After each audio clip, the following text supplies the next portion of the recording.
Boom. So you hear me loud and clear. Loud and clear. Dude, is this the first podcast you've ever done? It is. First one.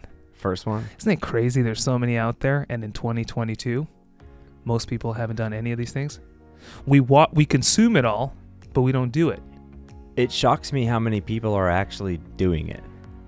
Because of the number of the saturation, there must be. Cheers. Hey, cheers. All cheers.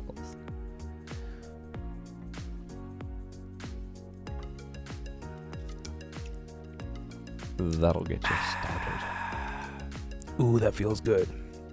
Incredible. Are we on voice record as well? Is it game on now? Oh, it's been game on for a minute.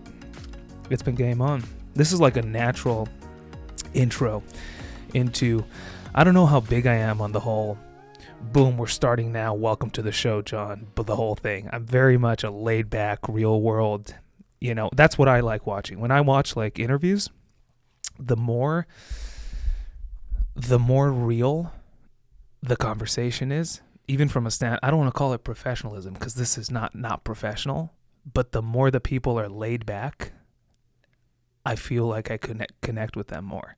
When something's too perfect, I'm like, that's how I see it. A little bit too clean, a little bit too sterile. Too clean. Nothing natural about it. I hear you. So you were saying you're shocked? Organic, as it were. Yeah, so you're saying you're shocked by how many people are doing it? This isn't exactly a simple setup. I mean, it is the basic setup, but that doesn't make it simple. And you still have to get the studio right. You would have to get the equipment. You would have to get somebody on the show and have something to talk about. And that's a whole lot of steps. It is. Even from the very first one, just to get a place to do it. That's no easy task, especially not in Southern California. Yeah. Things don't go cheap around here. I know. So you have to be dedicated. And the number of people out there making a podcast, it surprises me that there are so many for that very reason, just alone. Yeah. Yeah, it's... I'm sure many people are doing this out of their mother's garage or something like that. Yeah. No, this is something I've talking with people about what they do. I don't know why it's always been something that tickled me a certain way. And I said, you know what, if I'm going to do it, I better do it right. And I better do it in a place where I could, invite people to. And, it's different than telling people, hey, come to my living room. And if it's someone I haven't met, if it's someone I know, that's fine. But if it's someone I haven't met, it's like, and so that's part of the... Could be awkward. Could be a little come awkward. to my house and talk about yourself. Come to my house and talk about yourself. I'll just be recording you. I'll be videotaping you, recording you. Yeah. So sign this. So it's just, and this. it works, but it's coming together. It's slowly but you're surely. a couple velvet curtains away and a producer from a full-on professional get-up here. Yeah, it's coming together. It's all, but honestly, it's more about the content than, and that's hard. I think, you know what though? I think that's why many people don't start and don't do it, because it's not perfect.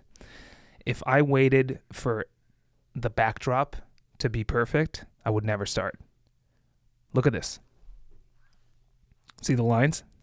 It's not perfect. It's not perfect. As if it just yesterday. Yeah, it's not perfect, but it's not about the curtain. I should hope not. It's about us. Most people aren't going to be seeing it so much as hearing it. You look good in that sweater, by the way. Oh, thank you. I don't go anywhere unsponsored. Swimming in like your boyfriend's sweater over here. It's actually it looks kind huge of comfortable, on you. I have to admit. It's good. Baggy stuff are comfortable. Especially when you're freezing in a studio that's not cold. Just so happens I've been completely soaking for the last hour. So what happened? You worked out and then you... Yeah, we had a little bit of a session this morning with one of our mutual buddies who surely prefers not to be named. Uh-huh. And it's been a while since I've had any strength training owing to this condition I've got with my eye, and I've had all these procedures and whatnot. So I haven't been allowed into the gym, and I feel like someone has curb stomped me, just literally kicked me in all of my joints, and it's painful. Yeah. And I've never been hit by a truck, but I think the phrase, I feel like I've been hit by a truck. Yeah. I know what that's like. I mean, I about a month ago started running after a long time of not running, and it's that first 1, 2, or 3 runs that just like cripple you. You're sore and not in a way that you don't quite remember. How do I hurt this badly? I don't remember getting hurt this badly or putting in so much effort that could make me hurt this badly. But sure enough, it was. It were as though I played sand rugby or beach rugby for the first time. I remember when I did a few years ago, I fancied myself in pretty good condition. I'll tell you what, just for background, I've won a few fitness tests among the rugby community. I've come in first. You're a pilot. We'll get to that, but you're a big fitness guy. Really, I'm fitness adjacent because I'm a rugby guy, and without fitness, you really can't enjoy yourself during a rugby game, no matter how you're participating, unless it's as a fan, in which case fitness isn't so relevant, but you need a different kind of fitness. Right. The 12-ounce curl kind of fitness if you're a fan, I suppose. But for me, I'm normally in pretty decent condition, physically speaking, maybe not physiologically speaking, but in terms of my ability to go out and run 10 miles, I could do it pretty much any day. Right. But I remember the first time I went out and played beach sand rugby, and I think I was the least fit guy in the field, and around midnight that night, I felt about like I feel right now, and the pain had set in. I couldn't get up even to use the restroom. I was so sore. Oh my gosh. I know. If you're ever really into getting in shape, go run some sprints on the soft sand for a couple hours. That's tough. Yes, sir. That's like a lot of drag. Everything about it. I mean, there's a phrase, I think, I feel like I'm running on sand. Not for nothing. That's insane. Rugby. Is rugby played not on sand? Rugby is almost never played on sand. Never played on sand? Almost never. It's Really? a turf sport.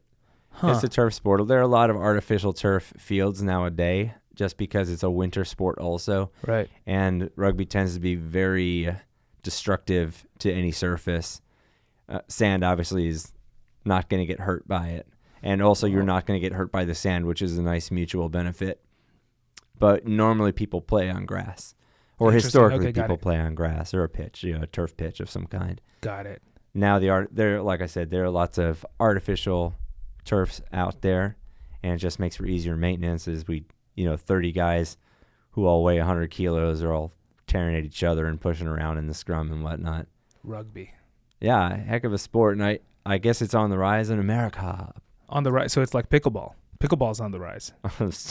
Well, that'd be the first I heard of it, but yeah, I guess just like pickleball. No, I've never heard of it, and then over the course of 3 months, I've heard it from. I mean, look it up. Like pickleball is this. I think it's on the rise and it's intensifying. I actually heard it's the fastest growing sport in America. I do not know what that is. Pickleball. I think it's honestly I don't know it well enough to explain, but it's something like. You stay in one spot, but you sweat it's something, I don't know. Pickleball. Apparently the fastest growing sport in America, which is crazy. I'll take your word for it. Crazy. So John, look at that. John, thanks for coming on. It's my pleasure to be here. I appreciate it. Yeah. So you are, let's talk about, you're a pilot. I am. But let's go all the way back. Okay. And because, when it comes to, how often do you come across a pilot? This is something I think about. Who says, I never thought about it. I just fell into it. I feel like that never happens, or does it? Well, because that's my story. I am the guy. Oh shoot! So you're the guy. But there aren't a whole lot of them. There aren't a whole lot of them. And I don't know how many others I've met. Honestly, it's always been when I meet someone and the conversation comes up this way. Oh, how'd you get going, or how did you start, or what? It's almost never what made you want to be a pilot. It's a foregone conclusion that you wanted to do it since you were a kid. All of them. They don't say what made you want to do it. They might say what was your first job or where did you work before here. But no one in the aviation business asks you what made you want to be a pilot, because they know in their minds the same thing. They suspect it's the same thing that made them want to be a pilot, which is, boy, you've always loved airplanes and you've always wanted to fly. And gosh, ever since you were a kid or as long as you could remember, always wanted to be a pilot, or my dad, or my, probably the next generation, or my mom. You never know. That's such an interesting point you bring up. I never thought of that. For someone who hasn't thought of being a pilot, who is just entering into the industry, you're right. Everyone who meets them assumes that it's something they've always wanted to do, when that might not be the case. Right. The presumption is well founded. I mean, it's there for a reason. I think most people who are pilots have always wanted to be pilots. One of the filters is that if you don't really, really want it, you're just not going to do it. Is it difficult in terms of a set of tasks to perform? Maybe some people are more gifted than others. It might be more easy less easy, maybe more difficult for other people. But that the degree of difficulty isn't necessarily, in my mind, in the task execution or even the knowledge learning. Putting it all together and being sharp all the time, or at least sharp enough, it's a commitment. It's a bit of a lifestyle, and most people would say it ain't worth the trouble. You can go fly on your own if you just want to fly from time to time, but professionally to be a pilot is a commitment in terms of how much of your time are you willing to spend being proficient, and literally betting your life every time you take off that you're going to get it just right. Right. Interesting. So this is awesome that you're one of those people who's never thought about it until a certain point in your life. And so I want to hear, like, what happened. So you were a kid. Yeah, sure. That's and you wanted exactly to be right. You wanted to be a fireman, probably, or a police, a cop. You know, I Not never a wanted pilot. to be a cop. I never wanted to be a fireman. And I understood that people did. But personally, I always wanted to be some kind of an athlete. I wanted to go to the Olympics. And that never really left me. So I was a track guy. Baseball wasn't an Olympic sport. And anyway, I wasn't getting a whole lot better at it. But I fancied myself a decent runner, an okay long jumper. But really, I wanted to be a sprinter. And I just loved it. I thought the Olympics were the pinnacle in my mind. And so that's all the way from when I was a tiny little kid. Now, I always liked the idea of a plane, but not more than I liked the idea of, I don't know, having a house or something like that. It was just another thing on a little kid's mind. How old are you when this idea crosses your mind of, I think I might want to fly an airplane? 32. No kidding. I was already in the business for 12 years or 13 or 14 or something like that. I got started really early actually doing it, and here's how it happened. When I was in high school, my family moved around a bunch for normal and understandable reasons. My father got a job here. My mother was finishing her education there, stuff like that. And eventually our family unit sort of began to disintegrate, and as is pretty common, our parents separated. My brother and I were two. We were in high school at the time, outside of St. Louis. And I thought, as a 14-year-old, I thought probably I was very special. And, I particularly hated my life more than anybody normally would, that I was some kind of exception. And I thought, I want out of here. That's very pilot-like of you. Yeah, right. Me, I'm special. Should have been a good sign. Right. I only known. I'm the only one. Yeah, exactly. I am the one. Not there can be only one. There is only one. Yes. That should have been a clue. That should have been a good clue. So I was, probably kvetching in my soul. And I thought, I want out of here. I want to do something for me. I want to be master of my own domain, my own life. Right. And I thought, I can't be in high school. I have to do something. So the first thing was get a job. I got a job. Now, by dumb chance, I had a couple really cool friends in the 8th grade who were in summer school. Now, in all the other places I'd lived in my life, summer school was for the derelict. It was for the people who were way too many detentions. It was a punishment. It was remedial. Right. It was the opposite in this particular school district. This is what all the cool kids were doing, or at least that's what it seemed like to me. Right. I took great classes in summer school. I took rock climbing, got a PE credit. Whoa. I took chess and got some elective credit. It was a great time, actually. And when I was 15, I had a job. I had done French as an independent study and had all these summer school credits. I did the math and looked like I could get out of high school early by graduating and not dropping out. Whoa. Exactly. And I thought, well, now I have some decisions to make. I remember standing in the foyer. And my mother lived in this sort of, let's call it a modest condo in some distant suburb from St. Louis. And there was, I don't remember why she wasn't already there, but it was after high school one day. And my mother came into this, she walked in the front door, and I would have seen her there, and she would have said to me something like, "Did you know St. Louis University had an aviation program?" And this was show-stopping because I'd made my interest in aviation known. I wanted to learn to fly, not as a professional, but I wanted to learn to fly for fun because I thought it would be cool. Probably because I thought the chicks would dig it, because that's everything I did when I was 15. Totally. In my mind. Totally. Because, yeah, only as a 15-year-old. I'm sure that phase passed. Yeah. Quickly. It's long gone. Uh-huh. It's long gone. I no longer think the chicks want me because I'm a pilot. That was just 15. Yeah, and believe me, I stopped thinking that when I was 15, but never mind. That's a different story. So when I heard her say that, I was blown away, because St. Louis University was close, and I thought maybe this was her angle, because I was going to get out of high school and I was going to be 16 at this rate. And I didn't have somewhere to go. I was going to maybe work at the job that I'd gotten, washing dishes, in front of the house stuff a little bit. And I graduated, got a promotion to line cook. And I think... Is that where your love for cooking or baking started? I actually don't think that's where it started, but maybe that's where it was cultivated. Got it. I got to really express myself there at that restaurant. They really gave me the run of the place as a 15-year-old and 16-year-old, which is kind of wild. But got it. I made the most of that experience, I think. And saving that for another time, try and finish this part of it. Yep. Which is that I was miffed, because it was really, she said something to the effect of, over my dead body is this kid going to be in a tiny airplane like that? You know, she would have been totally against it, and I would have written it off. And I didn't care that much, because I thought, well, one day I'll be a grown up and I'll do whatever the hell I want. And this is your mom? This was my mom, yeah. So, my dad was also not in favor. So this is interesting, because when I hear you say that, here's what crosses my mind. Go on. I'd probably be lying if I said that I wouldn't be a pilot today if my mother wouldn't have been as behind it as she has been. That would probably be a lie, because I think I probably would be, because I wanted to be real bad. Mm-hmm. But here's what I will say.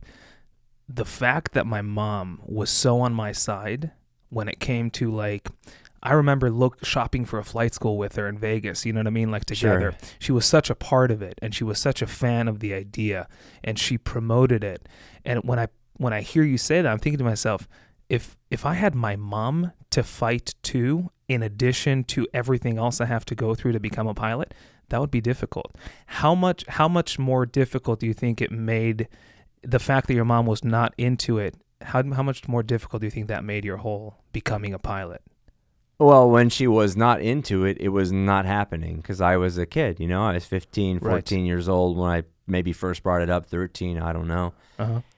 And, you know, when I first brought it up, it was dismissed wholesale. Gone, see you later, no way, no chance, no how. That sucks. And, you know, it didn't. I mean, I was into plenty of things, and I thought, well, I don't care, because I'm not here for long. I'm a short timer, you know. This was just on the list of complaints, or... let's just call them complaints, you know, that I would have lodged if there were anyone to hear them other than the people I was lodging them against, i.e. my mother and father and brother. Okay. And if there were anyone else listening, I might have spoken up. But anyway, it was just another thing. Right. So when she said this to me, I was completely shocked, but it made it worth looking at this St. Louis University, which I was not considering. My whole idea was as far away from home as possible, and this place was 50 clicks down the way. Right. So I thought there's no way, but aviation sounds kind of like fun plus what? Mom? Interesting. I got the application, looked at it, and I was in state, so there was some money to be saved there, and I didn't no one had a lot of money then. Right.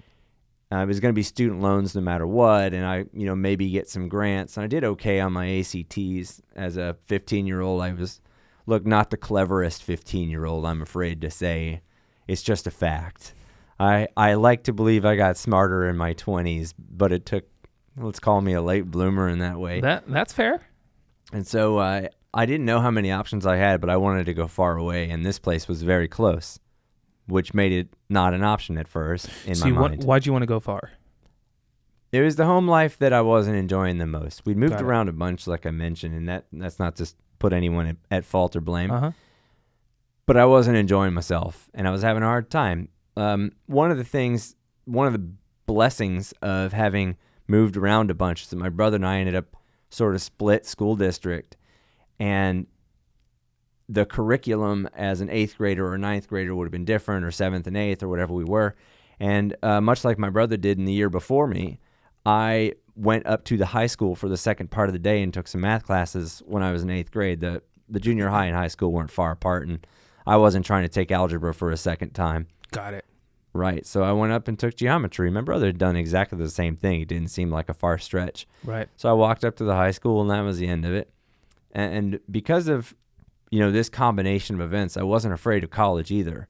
I thought, well, I might struggle at first, but I'd rather be someplace where I'm independent and struggling than, putting my feet up and taking algebra a second time and waiting for the grass to grow and the clock to tick and the water to boil and all the rest. Totally. And so you asked me what made me want to be a pilot, and I'm not even close to having what made you want to be a pilot yet. I was already a pilot for many years. So you had your private. When I got into that St. Louis University, again, I still didn't want to be a pilot. At that point in my life, I wanted to be an architect. Okay. So I looked at this application. It was early decision, and you could be a pre-medicine, pre-law, pre-physical therapy, a bunch of stuff that looked like a lot of school and a lot of reading that I didn't want to do. And one more thing, by the way, aviation. Huh. Right. So I ticked that box thinking I won't get into the program, also don't care. Right. And I'll get into the university, study to be an architect. I'll get in because it's early decision, and then I won't have to decide whether to, stay working at this restaurant and drop out or something if I don't get into school. It was a lot of problems solved if I could get in. Sure enough, in that December, I got a phone call from the admissions counselor, said, look, you're going to get a letter, but I wanted to tell you personally you're in the program. Congratulations. I couldn't believe it. So I'm into college, right? And I had just turned 16 at that point by a few months, and she's telling me I've got this pilot career in front of me. And I thought, oh, well, that changes things a little bit. Right. But I still didn't want to be a pilot. I didn't actually want to be a pilot until I got hired as a 737 captain at China Airlines in 2015. Okay, so this is the craziest sentence I've ever heard a pilot say. I did not know I want to be a pilot until I was a 737 captain. What do you mean? When you fly in the United States, everything is on the rails. We have it dialed in. It's not just an art to us, it's a science. Okay. Well, it's a science and it's an art. To our credit, we've done a lot of things very well. We've made a lot of mistakes. But we have strength and we have finesse both in this business. We have a lot of history in aviation. Some would say the richest. Some would say, the French wouldn't say, but we would say. And we do a good job of it in general. And we've been doing a better job for the last 40 years in particularly. Very well, even. Safety gets better and better. Standards go higher and higher. We don't accept accidents.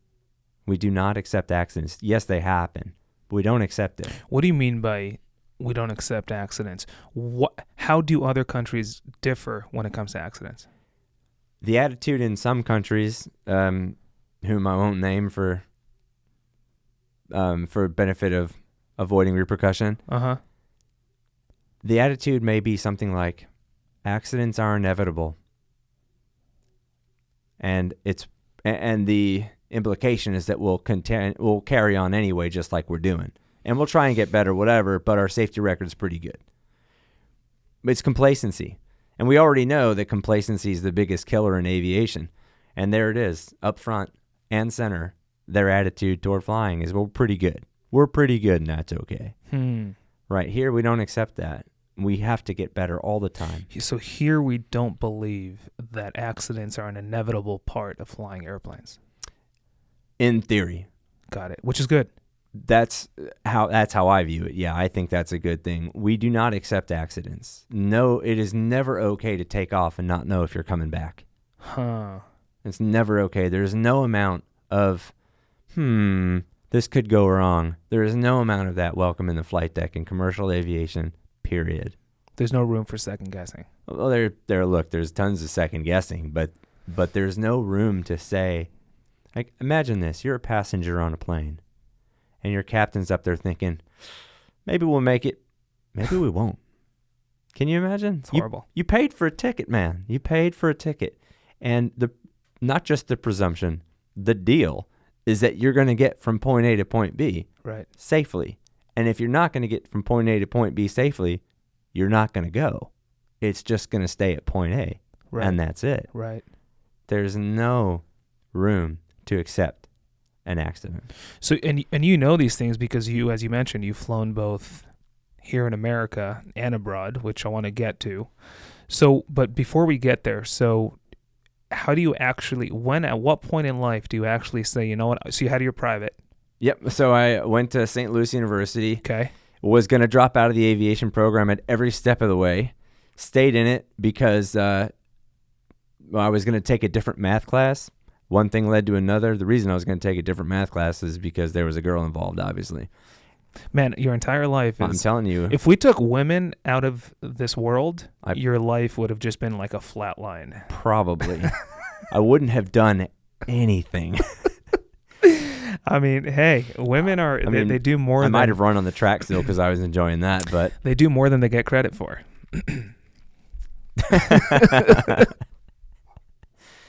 Yes. I probably a subject of another podcast.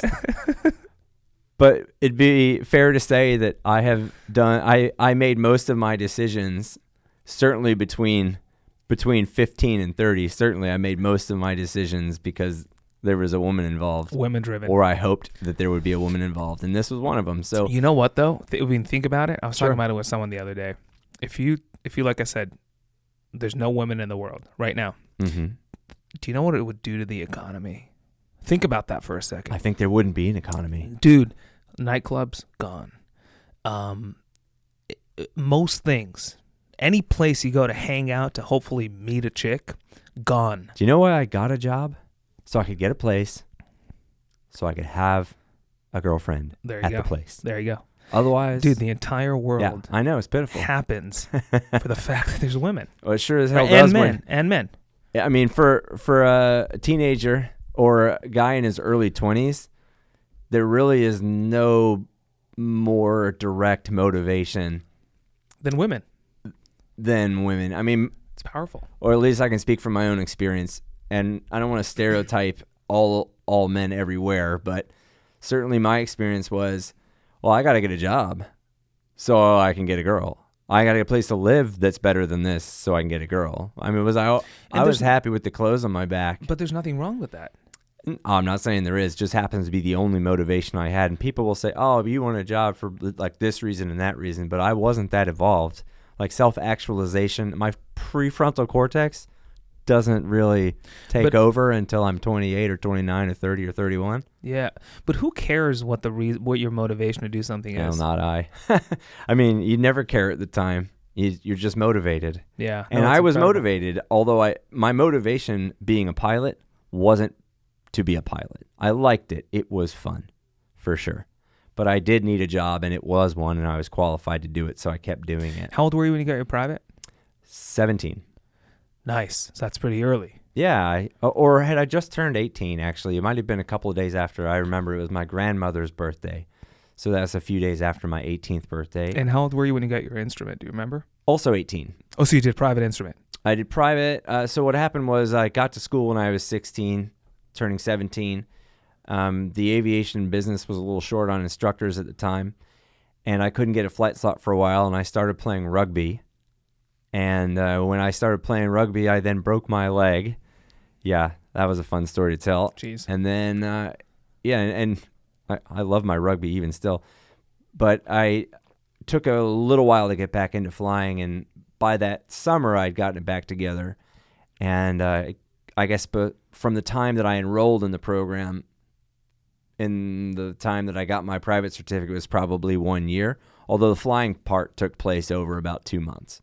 Wow. Like say April and May, and then into June for the check ride. Uh-huh. And then I was already there, and at that point, everything was kind of hunky-dory. And then it was July. I was doing my instrument rating, and things really hit the fan then, unfortunately. My mother, may she rest in peace, she had herself a little bit of a stroke, and she didn't make it very long after that. Oh. And that was sort of right in the middle of my instrument training. I think that was in July Dude. of 2001. Oh man, I can't even begin to imagine going through that while flight training. Flight training consumes you. Yeah, and I'll tell you what I didn't want to do. Be a pilot. I had no interest. So I still wanted to be an architect, by the way. So your motivation wasn't as strong as some, I want to be a pilot kids out there who are getting their instrument. You were just like, it's a hobby. I wanted to do the program. I wanted to finish. I was being very stubborn. I had started it, and in the first 3 or 4 or 5 or 6 or 7 kind of lessons, I was airsick. The whole time. I wasn't even turbulent. I was airsick or motion sickness at the time, and I really struggled. I had to get some real consistency, and I hated flying. Actually, it was when I wasn't feeling airsick, I was feeling bored. And if I wasn't feeling bored or airsick, I was lost. I didn't like any of it. It was loud. It was uncomfortable. I couldn't see over the dash, because I expected it to be low like a car, but the instruments are kind of up to here. I'm thinking, what am I even supposed to see? What am I supposed to hear? What am I supposed to feel? None of this felt like flying to me. Flying to me was doing some sort of tumbling pass down the mat, bounding at the very end for some double layout and being, or maybe one layout with half a twist and being over the volleyball net. Right. Seeing the world go by in slow-mo. So I will not mention the airline that you're at unless you tell me it's not a problem. But I don't know if we have to. Yeah, we will not mention it. But I will say it's we'll leave them out for now. A large cargo airline in the United States, right? Could I say the plane you fly? Sure. You fly a 747. I do. So this is fascinating to me. So for someone who flies a 747 around the world, this is awesome because if there's someone out there who's watching this and is flight training and hates every minute of it, that is not what will stick with you for the rest of your life, because I'm assuming you don't feel that way now when you fly. That is correct. So that's good news. I really enjoy it, in fact. So at what point? I'll tell you where they're split. Okay, perfect. When I first got really good at something, and I was really good at it, navigation. Interesting. I was so good at navigation. I felt like I learned about not just, look, navigation's a basic skill. You essentially trust your times and your calculations, and you trust your times, and you look out the window, and if things went well, the thing is there. And that's really rewarding. But if you're not connected to the outside world somehow at large, if you've never really been out of your comfort zone, your first cross country is pretty hectic. I mean, it's not all the way across the country for those who don't know. It's, a whole 50 miles, but it's called cross country. It's called a cross country. It's good for getting people into aviation. I'll get to do that. Yep. Exactly. Yeah. The mileage isn't incredible. I think my qualifying cross country was like 51 nautical miles or something like that. It was and not really outside of the practice area that you normally would be in of a 40-mile radius. So you kind of barely make it outside. To the other side, yeah. To the other side of the practice area that you're familiar with. And so that's not so incredible. But when you trust your times and you nail it to the second, something clicks. Or something clicked in me, and it was more than just a feeling of accomplishment, of having done something properly. It was, the world actually works as advertised without me having to see it first. I experienced it exactly as it was supposed to be done, exactly as the calculation. I was slotted in with air traffic control, with the other traffic around, with the weather, with my own math, no one else's. I did the math. And I looked out the window in the second, and I saw that thing I was supposed to see. Blew my mind. And all of a sudden I thought, yeah, that's pretty good. This is all right. Yeah. And I looked forward to the next one. First time I ever looked forward to the next flight lesson was after that day. Amazing. So Navlogs is when it clicked. Something like that. I mean, Navlogs were easy for me because I was good at math. Right. And by the way, I still wanted to be an architect at that point. But I really did enjoy that thing that I was doing. And I looked forward to doing more of it. Right. Instrument training and instrument flying was even better because it was like the next iteration of that. Right. And for those people who don't know exactly what instrument flying is basically navigation with your eyes closed in a way. You really have to do the calculations. Trusting your times is one thing, but you trust everything because you can't see anything. And you potentially can't see anything. But even if you could, the more meaningful thing would be your calculations, your instruments, and what's inside the flight deck as opposed to what's outside the flight deck. And you have to mentally construct a world that fits, and it's quite a thing. You and I talked about this the other day, but I'll ask you again: how much do concepts or just things from private or instrument training Sure. do you apply in your life today in a 747? All of them. All of it. With the exception of NDB navigation, but even some of the concepts, honestly, we still talk about it. All of it. All of it. It's just bigger and faster. That is correct. That's it. It's just bigger and faster. It all happens kind of snap, snap. When you're flying at 150 miles an hour, for example, things can be kind of quick. Right. But if you're prepared for them, you find yourself kind of waiting. Because you're so ahead of the airplane. Waiting. Exactly. So you're waiting for the plane to catch up. Exactly. And when you get to your first jet, it's a very different story. You're hanging on by the static wicks. The airplane's driving and you're just trying to catch up. It's funny. I was talking with an airline pilot once who was saying something to the effect of, so when we fly, when you learn how to fly in these small piston engine planes, right, you really think mostly in terms of distance, like 10 miles out, I'll make my call. Sure. It's all distance. But he was talking about, moving up and flying faster and faster planes. And he said at some point, I forget the plane, I think it was a Saab 340 or something, all of a sudden this big leap in speed in terms of plane he was flying. Uh-huh. And he said he had to flip it from distance to time. Yeah. Because the faster you move up in terms of speed, the more, if you stay in the same distance, it'll bite you in the butt. Sure.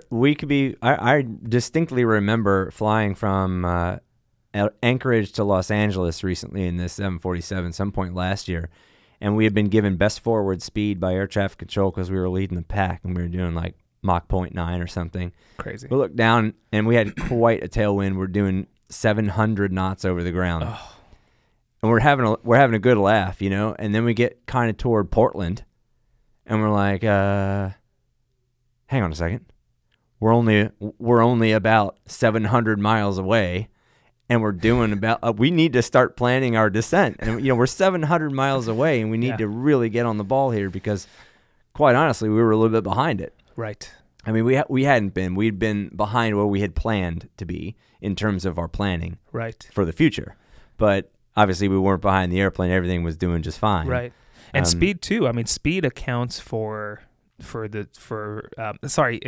you plan according to time, it also accounts for ground speed. You know what I mean? Because if I begin my XYZ 30 minutes out, then I don't care how fast I'm going. 30 minutes out, it is. Sure. And for people who are listening and don't know, if you look at your ground speed readout and it says 700 knots, that is it's faster than Mach 1.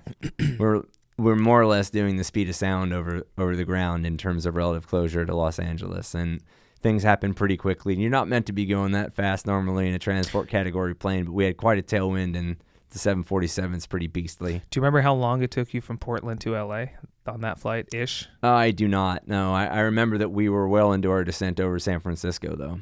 And that's the other thing. You know what I mean? Like when you learn how to fly, you begin your descent. Like I said, 10, 15 miles out, because you're going from 5,500 to like 1,500. It's you're slow. Exactly. And you're slow. But to think of arrival procedures, I mean, those arrival procedures, they extend over more than 100 miles. The track mileage on an arrival procedure, depending on the country and the airport, can be in the 300-mile range. Absolutely crazy. So you begin your descent over Nevada to land in LA. Potentially, sure. You could start it. Yeah, you absolutely. I can't remember the name of the arrival. I think it might be the river arrival in Los Angeles, but it goes out practically to Phoenix, or at least the transition is somewhere in Arizona, I feel like. So since we're talking about Palm Springs, 29 Palms, that's something far out, isn't it? So since we're talking about these concepts of transitioning to faster planes, as you've moved, what'd you learn to fly on? 150? My first airplane or training airplane was a Tampico by a French company, Aerospatiale. Tampico TB9. Never heard of it. Low wing, relatively unstable. They put some sort of guide vanes underneath it because it was pretty bad in a spin. You didn't want to get that thing into a spin. It wouldn't recover. Well, we didn't want to find out. Okay. So this plane was docile if you kept the shiny side up. But otherwise, What would be the equivalent, like planes that are, flying to, is it still flying that plane? I don't know, but it's probably like a Cherokee. Okay. Oh, so Something it's a like normal, that. typical flight training airplane. Yeah, exactly. Like Got a it. Lycoming engine, horizontally opposed, normally aspirated. Got it. Very basic. So at what point, going from that to a 747, did you really have to get your act together in terms of, if I don't do this or shift my thinking, I'll really fall behind the airplanes? On what airplane did that happen? At the regionals? First jet. First jet. Because I just didn't know what we were doing. I didn't know what the point was. We had 8 simulators. The 8th one was a check ride. And I'd never been in any other kind of cockpit than a twin prop. So you went from small planes, piston, to a jet. That's right. And what was it, the 175, or did that come after? That was later. Yeah, the first jet I flew was the CRJ 200. And I was clueless, to say the least. You had no I didn't know clue. what I was supposed to do. I could operate the system. I could operate the aircraft. I didn't know what I was supposed to do. So I was behind it. I was big time behind it. Until I wasn't. Is that typical for a new FO to just be behind for a little bit? I'm sure that it is. Because you don't have the experience, you don't have the foresight. If you haven't been in a situation before, you can't accurately imagine what's coming, and so you're constantly reacting to things. And it's fine. You can react to all kinds of things. You're a flight instructor, so you know the drill. You are sort of born to react to things as a flight instructor. On one hand, it's your main job. But on the other hand, your main job is to anticipate. Right. And you are completely without that ability when you make your transition to first jet. You just do not know what's coming. You don't know how fast it comes. You can't feel how fast it comes. No matter you can know it, you can't feel it. Right. Which means you can't anticipate it. Right. So you're constantly reacting to things happening that are happening at 4 times the speed than you're used to. So the whole thing's a little messed up. And until you get used to that cadence and pace, the expectations and following these procedures very tight, you are always behind. So it's like, it's again, like anything in life, really, it's on the job training for starting out. Sure. So the first 4 or 5 simulators, I didn't even know that we were basically just doing approaches in the pattern with the occasional emergency sprinkled in. Huh. I didn't really know that was the basis of our operation in terms of training. Right. Because it's supposed to be realistic training with emergencies so that you can get used to operating the checklists, so that you can get used to feeling that scenario, so that you can understand the normal communication during an abnormal situation and what to do, what's appropriate. That's the bread and butter of airline training. Now we have this very good formula for it, and then we did too. It evolves as the years go by, but we get better and better at it. And I honestly didn't know what the heck we were doing. I was 21 years old, and I'm barely when I got hired there. I might have been hired when I was, I think 21 years old. And so I'm now sitting in this simulator, and I don't even understand. And you still don't want to be a pilot. And I definitely don't want to be a pilot, but now I've really thrown the dice because I had been working for a safety department at JetBlue Airways, and that was a great experience with great people. What do you mean safety department? I worked in what's called the ASAP program, the Aviation Safety, et cetera, et cetera, et cetera. So it's a voluntary reporting program. So where are you holding with your flight training? All right, so I finished my flight training, my private pilot when I was 18, my instrument also when I was 18, my commercial also when I was 18. I just went straight through pretty much.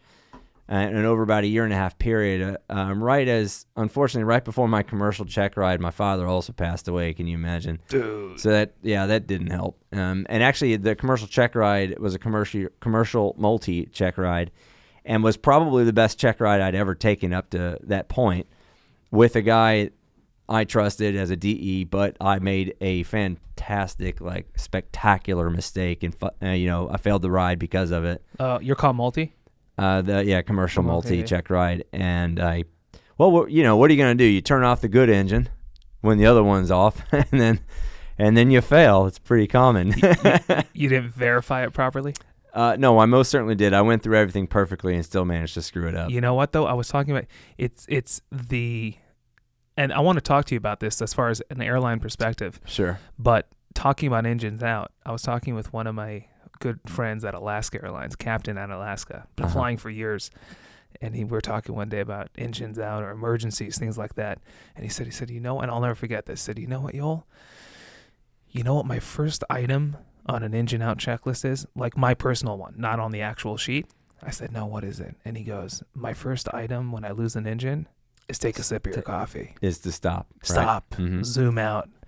And that speaks to what you've experienced, because people out there generally say you lost an engine on an airplane. It's like, how do you not know which one it is? But the adrenaline. It's the easy. adrenaline. But that's in fact, not the mistake I made. That first step is the correct step. And it also needs to be the second to last thing. You also need to zoom back out. And I didn't.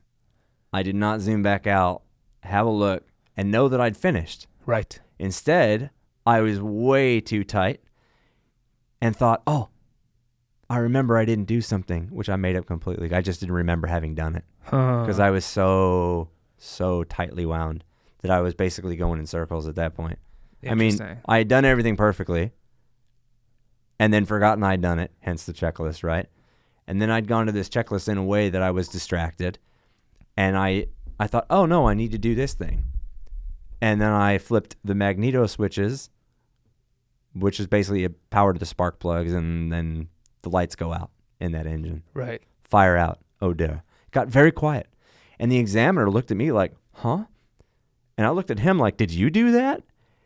And that's when I failed the check ride. Oh, dude. Yeah, because he just, very quickly undid what I did. Right. Which is what I should have done. Because in aviation, a very good lesson about aviation and life is if everything was going good, and then you just did something and now it's not going good, undo the thing you just did and see if it gets better, right? And that is exactly what he did, and then the check ride was unfortunately over. Yeah. But, a lot of lessons learned on that one. So anyway, that was the end. I made up that check ride about a week later, got the necessary retraining, as it were, and, shut it down properly next time. You just did the retake on that. Yeah, one exactly. Specific thing. And because we had run out of time after that, I also did like a non-precision approach or something to tie it up, but it was otherwise ready to rock. I got my commercial multi, and I remember the fellow telling me, you know what, you are a professional pilot. And I was really, pleased with that, obviously, but I was also kind of taken aback because I just failed my commercial check ride with the guy. Right. But he said, no, you failed the check ride, but that didn't stop you. You didn't stop flying the plane. You knew there was a job to be done, and you kept going, and that's what a professional pilot does. Isn't that incredible how professionalism and failures have nothing to do with each other? Well said, actually. Really interesting. Well, it might be a stretch to say nothing because everyone fails, right? But not everyone can be professional. Right. No, but what I'm saying is you could be professional and fail, and the failing Absolutely. doesn't take away from your professionalism. You're right. I think what has more to do with being professional is getting back up and trying again. That's right. Which is, flying is a fantastic opportunity to do that again and again and again and again. We talk about professionalism in aviation, which is a real hot topic now, and probably deserves some of our time. So let me just cut straight into it. Yeah, well, I was about to ask you, how much do you think, as in your day-to-day life in a 747, people you fly with, where does professionalism fall in terms of importance? Professionalism needs to be at the top of the list. Why? We can all fly the plane. At this point, we're all 747 pilots. Okay? We've all had this many hours of command time in this jet and that jet. Some of the guys I fly with are astronauts, Some of the guys I fly with, ladies I fly with, have less experience than others, but everyone's had plenty. And learning to fly the plane physically is something we can all do now. And we've flown, this for many of us is our 7th, 8th, 9th, 10th type, something like that. And we've flown all over the world, and a lot of us are a heck of a lot more experienced than even I am. Maybe double the number of hours or triple the number of hours as instructor on these airplanes. They're really dialed in. All of us can fly these planes. The question is how we're going to do it together, because the mission isn't just manipulating the flight controls successfully and not breaking laws when you're doing it. That is what we do when we're private pilots, when we're student pilots.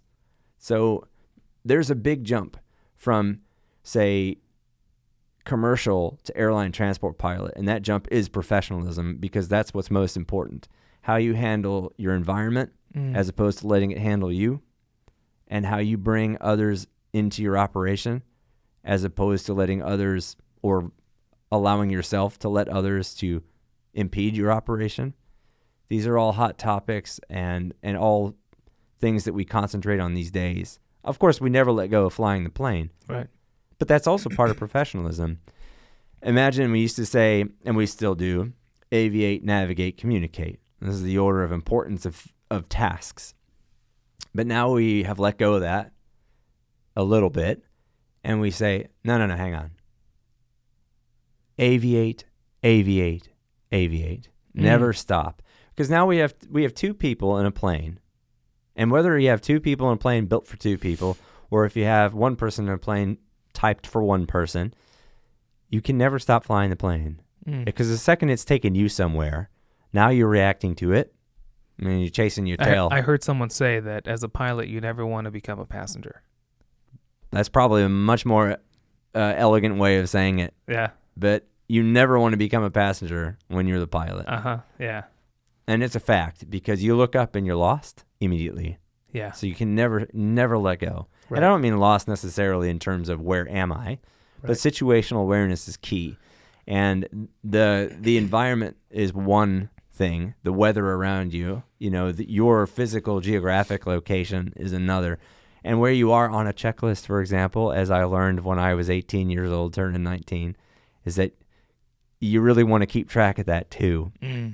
Because you could do something really dumb. You have this thing laid out on paper for you, and you can still mess it up. And the way you don't mess it up is your professionalism. The way you get a good situation to go bad is having poor professionalism. So you're saying that CRM, first and foremost, for it to work well, requires two people to be professional. Yes. And CRM is an element of professionalism. And CRM stands for what? It's Crew Resource Management, evolved from the original phrase Cockpit Resource Management. We talk about Crew Resource Management now, and it's various stages of that in its evolution, but it's been on for about 20, 30 years now in earnest. And it is an element of professionalism. Communication is always key between two people, or any number of people, that is. But imagine if CRM is one element. There are lots of them. We talk about the levels of professionalism. The first one is, okay, you're skilled enough that you can be reliably in charge of this airplane, such to will trust paying passengers with you. This is base level aviation. Right. Professionalism. Right. Or any professionalism. We'll pay you to do it. We trust you that much. You're that good. We'll pay you to do it. That's pretty base level, and that's not, that in a sticky situation, and $4 might get you a cup of coffee at the Starbucks, with your airline discount at the airport. But it's not good for much if things go awry, necessarily. What you really want is that high level of professionalism where you are making, not only are you pursuing your job the best that you can, to be the best that you can, you're providing a platform for the people around you to up their level.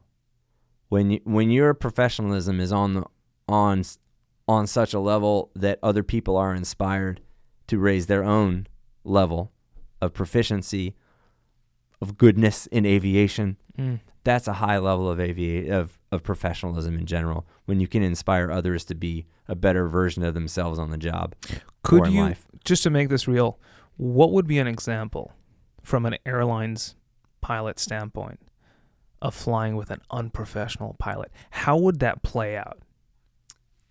Stupid example. Okay.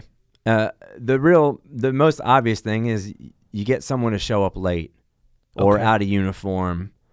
It's not that a uniform makes the pilot. It definitely does not. I could care less what a guy wears, how he does his hair or doesn't. Does his hair, yeah. Who cares if the guy has 5 o'clock shadow, he thinks that's his style or something fantastic, good for him, or a beard or clean shaven? I do not care. I don't think that one hairstyle makeup on women or whatever it's supposed to be that's fashionable has anything to do with your ability as a pilot. It can't possibly. However, if the expectation in your contract says you will have your face cleanly shorn or a neatly kept mustache like is so common, if you don't have those and you show up with 5 o'clock shadow, you're telling me that you do not care about this section of your agreement with the company. Mm-hmm. Whether you like it or whether you don't, you signed the agreement that said you were going to shave before you show up to work. So as a pilot, when you see people show up like that, you're saying typically later down the line, that type of attitude pours out in different areas. It can, but it would be unprofessional of me to presume it. Because I don't know what caused that situation. Maybe he's actually out here saving the day for us. Maybe they short called him. He was out having his run, and they say, hey, can you make it? We got a flight that needs going, and you're the only one who can help it go on time. He might have said, yeah, but there's no way I can have time to shower and shave. And they might have said, please take it. So I'm not going to say to him, hey, you know what? You need a razor, buddy? Because that would be me being presumptuous, and that would be unprofessional. Right. And it would immediately set a horrible tone, right? Because now I'm aggressive, I'm negative. Why? So I don't know this guy. It's fascinating you said that. The thing I thought about when you said set a horrible tone, here's something I'm curious about. Where's the line where once you cross it, not once you cross it, how do you go about figuring out where to place the line between, from crew resource management standpoint, between here's how much I'm going to swallow my tongue, beyond which we will deliberately, or I don't have a choice, we will enter into an awkward cockpit situation. How do you go about determining here's the extent to which I should and will swallow my tongue for the sake of us being cool in terms of the energy in the cockpit? That's like, how do you look at that? It's all a cost-benefit analysis. So every day is going to be different. There's no hard line. There's no hard line. If someone's running away with, a bad attitude, you can sort of do the rope-a-dope game because, sometimes you got 15 hours, right? And someone will just speak his mind or her mind, and you'll think to yourself, okay. Dude, people sit there and talk for 15 hours. Well, I mean, you could definitely go on with someone for 3, 4, 5 hours at a time. Your whole shift, you might just chat away. It could be 7 hours, no problem. And you might get done with your shift, get relieved, and then go back to the back and keep going. You don't know. You might really get on with a guy like House on Fire, or you might really not. It might be very quiet, which is also potentially awkward depending on your personality type. Right. But forgetting how you pass the time, if someone is really running their mouth in a way that's detrimental to your capabilities to execute your job, you got to say something. Right. Or not just running their mouth, like doing something, right? I'm sure there's certain things that you could see the other pilot do. Sure. And for the sake of maintaining good crew resource management, you won't open your mouth. Okay, so this is a great discussion because we run whole classes on this. Whole days go by, whole days worth of discussion. But here's a really good example. In a 747 or any transport category airplane, and some non-transport category airplanes, balancing the fuel is a big deal. In our airplane, that's automatic. Mostly. You can manually do it, and you get closer. So the question is, do you do it? Are you happy to have one extra ton on the right side or the left side and just leave it be? Or do you want to balance it manually? Because the flight ops manual says you shall fly with balanced fuel. Okay. It also says don't balance the fuel manually unless you are way out of whack. Reason being, you could be hiding a fuel leak. So if you notice that you're 500 keys low on one side and you balance the fuel, and you might be 200 keys low later and you balance the fuel, fascinating. you're actually hiding the leak because you arrive and you're balanced. Because you're not giving the system a chance to show its faults. That's correct. Got it. That's exactly right. Got it. So do you fly? I mean, the question for these folks is then, do you fly around with this imbalance, or do you fly around? It could be like a ton or 2 tons. Ooh, so this is where different pilots have a different philosophy of when am I going to do it manually. I see where you're going with it. Exactly. So now we have a gray area because what's the right thing to do? Now, if you keep digging into the books, the Flight Crew Training Manual, the 747 says, look, you got to be unbalanced by like 10 tons. There is no significant aerodynamic issue. If you fly unbalanced by a ton or two, don't worry. Reason being, well, forget the reason of that, but let's just say there's a dummy check on that. There's a caution message. This airplane's pretty smart, right? And it'll tell you, hey, by the way, dummy, fuel's imbalanced at about 3-ish tons on one side. Maybe that's the point you should start worrying about it, when it tells you to worry, right? So guys want to be professional, and they want to fly it tight. And they say, no, we're going to get this thing exactly square. It's good for the airplane, because there's metal fatigue if you're flying sideways, and that's dangerous. Right. So we don't want that. But we also don't want to mask a fuel leak. Right. So what happens when you're, you get to an obvious point where you're manually adjusting according to the standard operating procedure? It's called tank to engine. When you've run out of fuel in the center tank and you're trying to balance it so that you have the number 1 engine running on that tank and the number 2 on this tank and the number 3 on its tank and 4, it's called tank to engine. And there's the point at which you do that is around 53 tons and thereabouts, because that's where the balance is 13, 52, whatever thereabouts. And there's inevitably going to be a little bit lower on one side. Some guys will leave that crossfeed valve open for just a second or a minute or 2 minutes. Rebalance the fuel because they think that makes them a little bit sharper, a little bit tighter. So do you say something to the guy?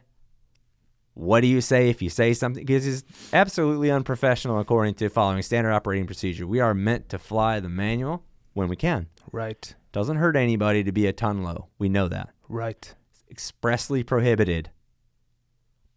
So what do you say to the guy? Or not. Or not. Right. There's not always the right answer, even for the same guy. Because maybe he's in a bad mood, yeah? Right. So you can say something to him, maybe.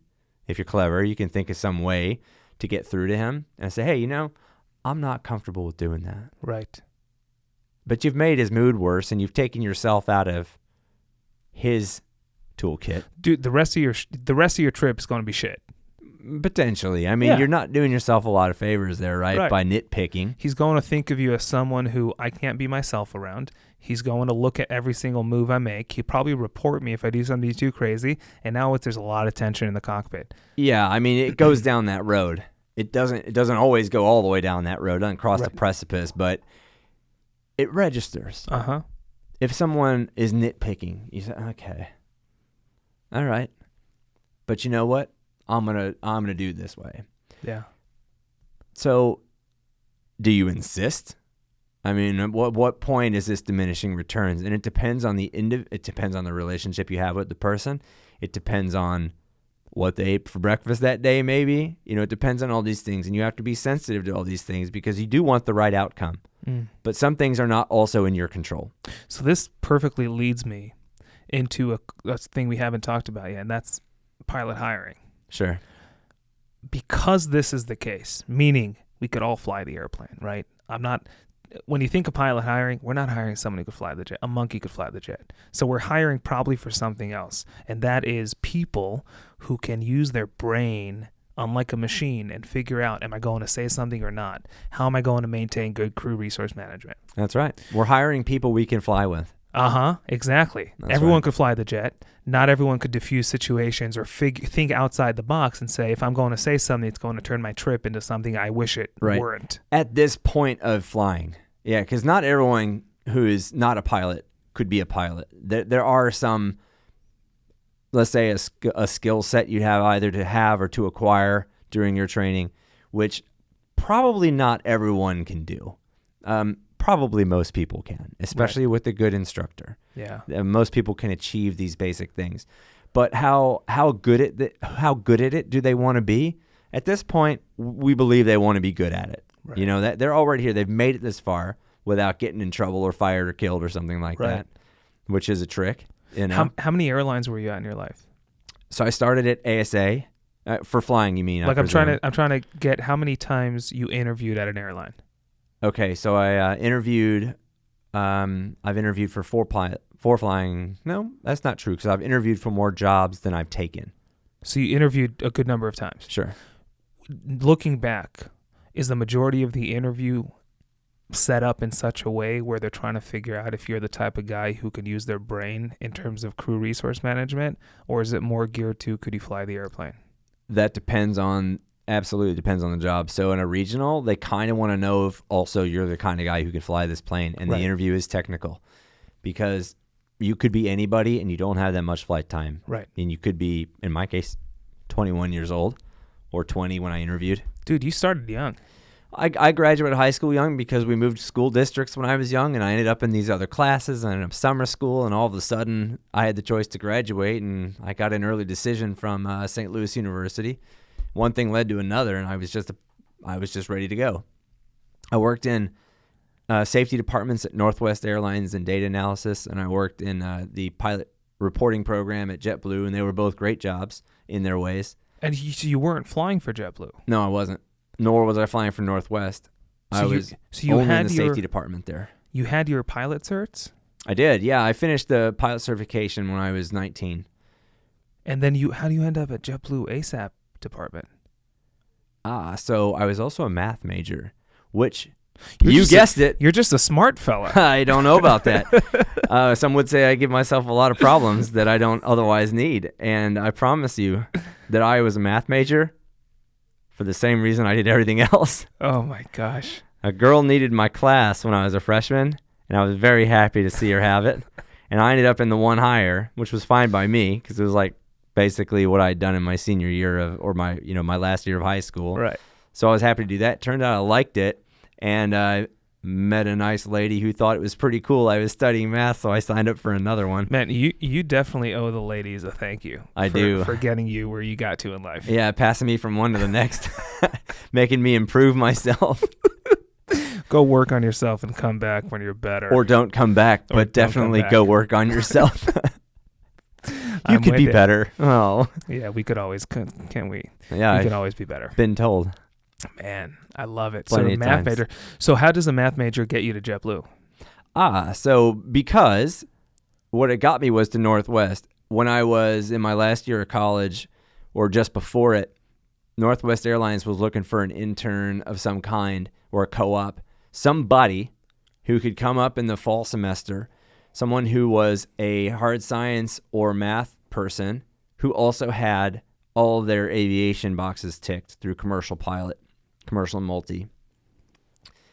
And I believe I was the only one. Whoa. Not at the school, like the only one. I believe that. Yeah, I was the only guy who was doing a math major and already had finished all of his stuff and was available.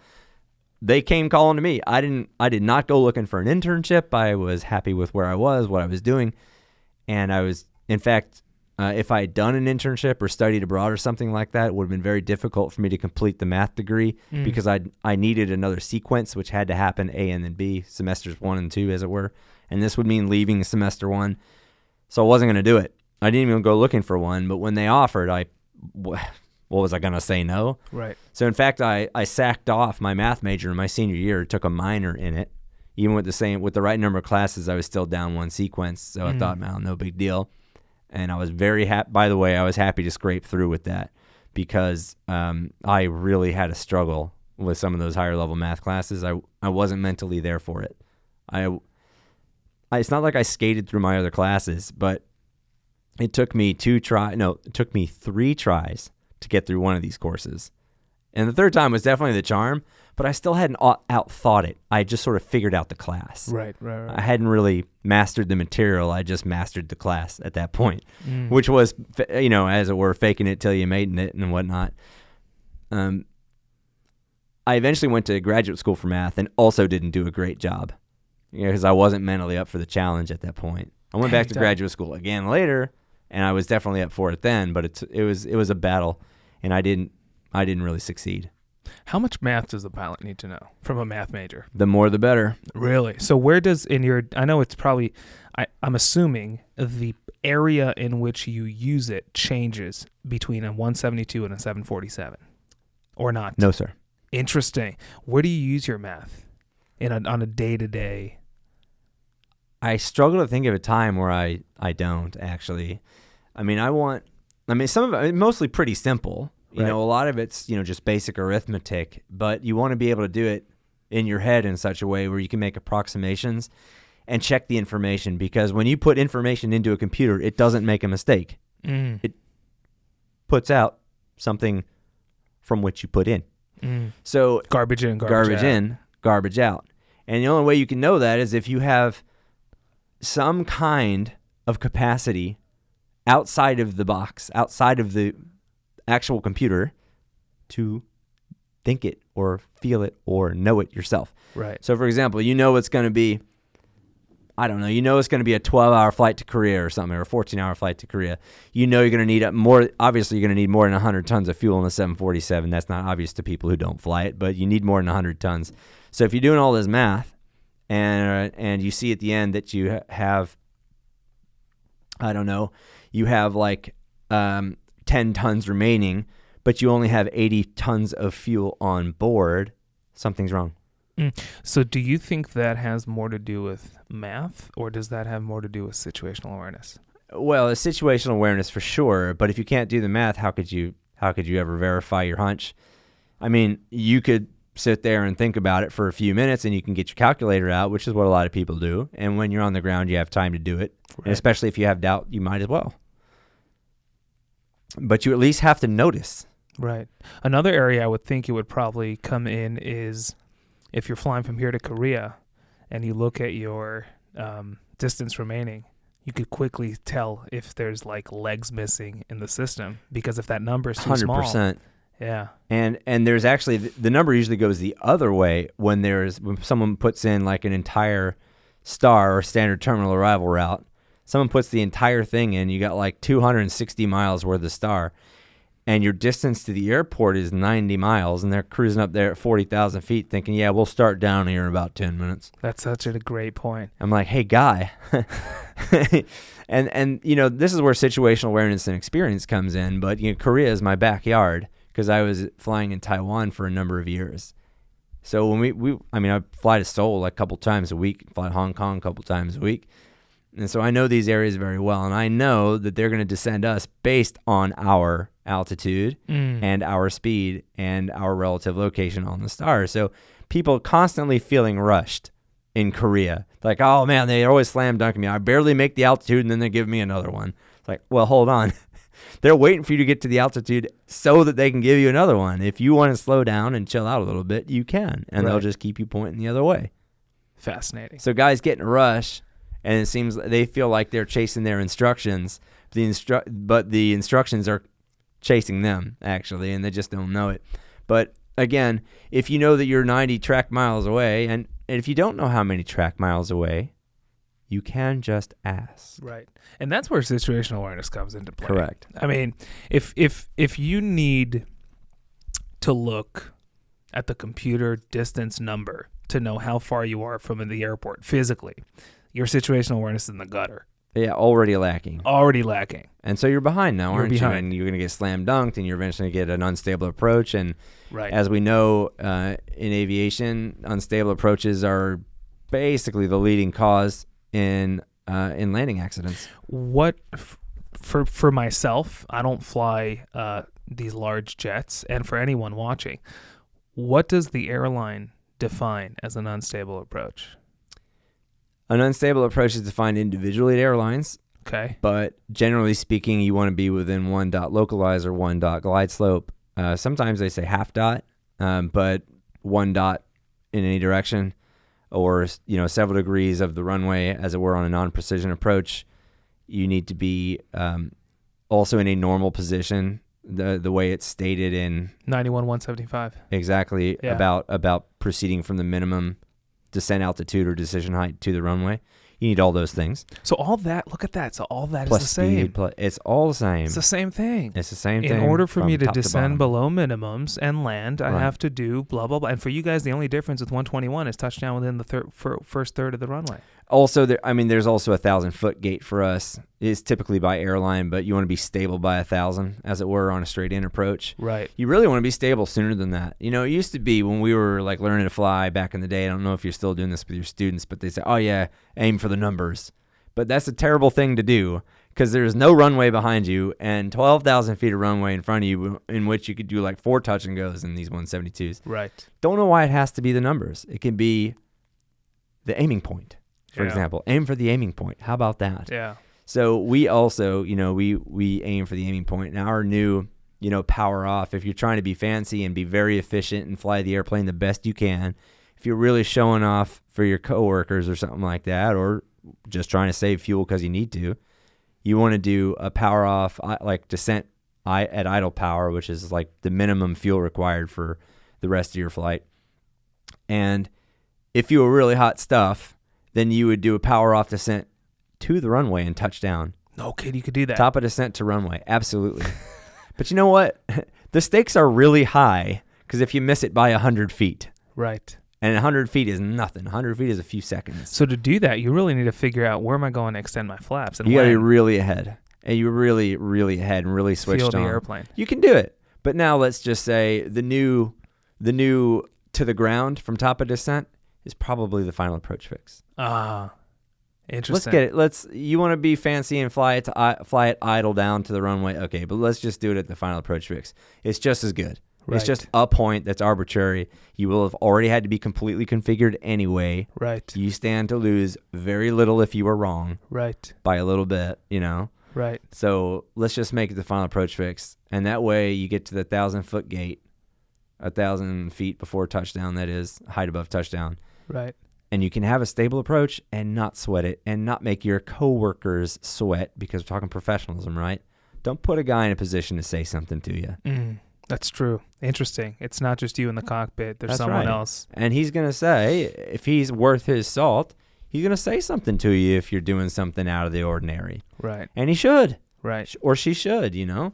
Well, part of my briefing when I talk to my my coworkers and the other pilots on the plane, I say, look, I'm going to do my best to share my mental model with you so that it doesn't look like I'm doing something out of the ordinary. You're always with me. And in that point, they think, yeah, all right. So, all right, whatever. But the truth of the matter is the most important part comes next. That's the setup. The punchline is if it looks like I'm doing something out of the ordinary, like I'm showing off, I'm just messing up. And I need you to say something to me. I ask them, say something to me. I have no ego about this. I want to get there in one piece, right? I want you to be all right. It's the implication is, look, this flight was great. If we don't have to write up the plane for maintenance and we didn't get in trouble, you know, this is a wonderful thing. We don't have to write a report. Right. No paperwork. We did great. Right. And there's no space in the cockpit for our egos. Right. In order to do that. Because, you know, you'll be wrong. Easier said than done. Absolutely. Easier said than done. Absolutely. But that's where professionalism has to be your priority and not your own ego. So in a way, it's like it's a professional. That's why it's a professional job, professional airline pilot. That's right. That's why that's the term. That's it. You have to be professional. You said it. John, I want to. So you've flown for many different airlines, and you've been captain, first officer multiple times. Sure. Talk to me about what's captain versus first officer. What's the difference? Like what? How do you? When you're a first officer, you get captainitis, it's called, you know, because you feel like you're so good at the flying of the plane, and you don't see the captain doing much different. So you think it's about the same, but it'd be like a square saying, "Oh, I can be a cube." Interesting. Yeah, the first officer does a cross section of the captain's duties. There's a lot of overlap. Okay, it's true. Maybe the square to cube example is pretty extreme. I want to be yeah. But I just want to draw the point that it's one thing to be a good pilot. You could be any good pilot could be a good pilot, right? You know, and you could fly a single pilot thing. But when you have captain and first officer, as it were, you have different jobs. You also have pilot flying and pilot monitoring, and those can be the captain or the first officer, right? Depending. But the captain is like the conductor of an orchestra. Nobody, no matter how good they are at their job, will move until the captain says. Mm. And you have to keep that in mind. People are always looking to you for what the next step is. They can take care of it. Absolutely. You're a first officer, you're like, oh, whatever the captain wants me to do, I can do. But the captain has to decide what that is. So in essence, the captain is the decider, the tone setter, the pacemaker. He's all those things. And ultimately, he's the guy who signs for the plane. Right. The captain signs for the aircraft. If your word is worth anything, you sign for this airplane, you're telling the government that this airplane was good. It is one extra little thing. Your name's on it. Your name is on this flight. And it means a lot.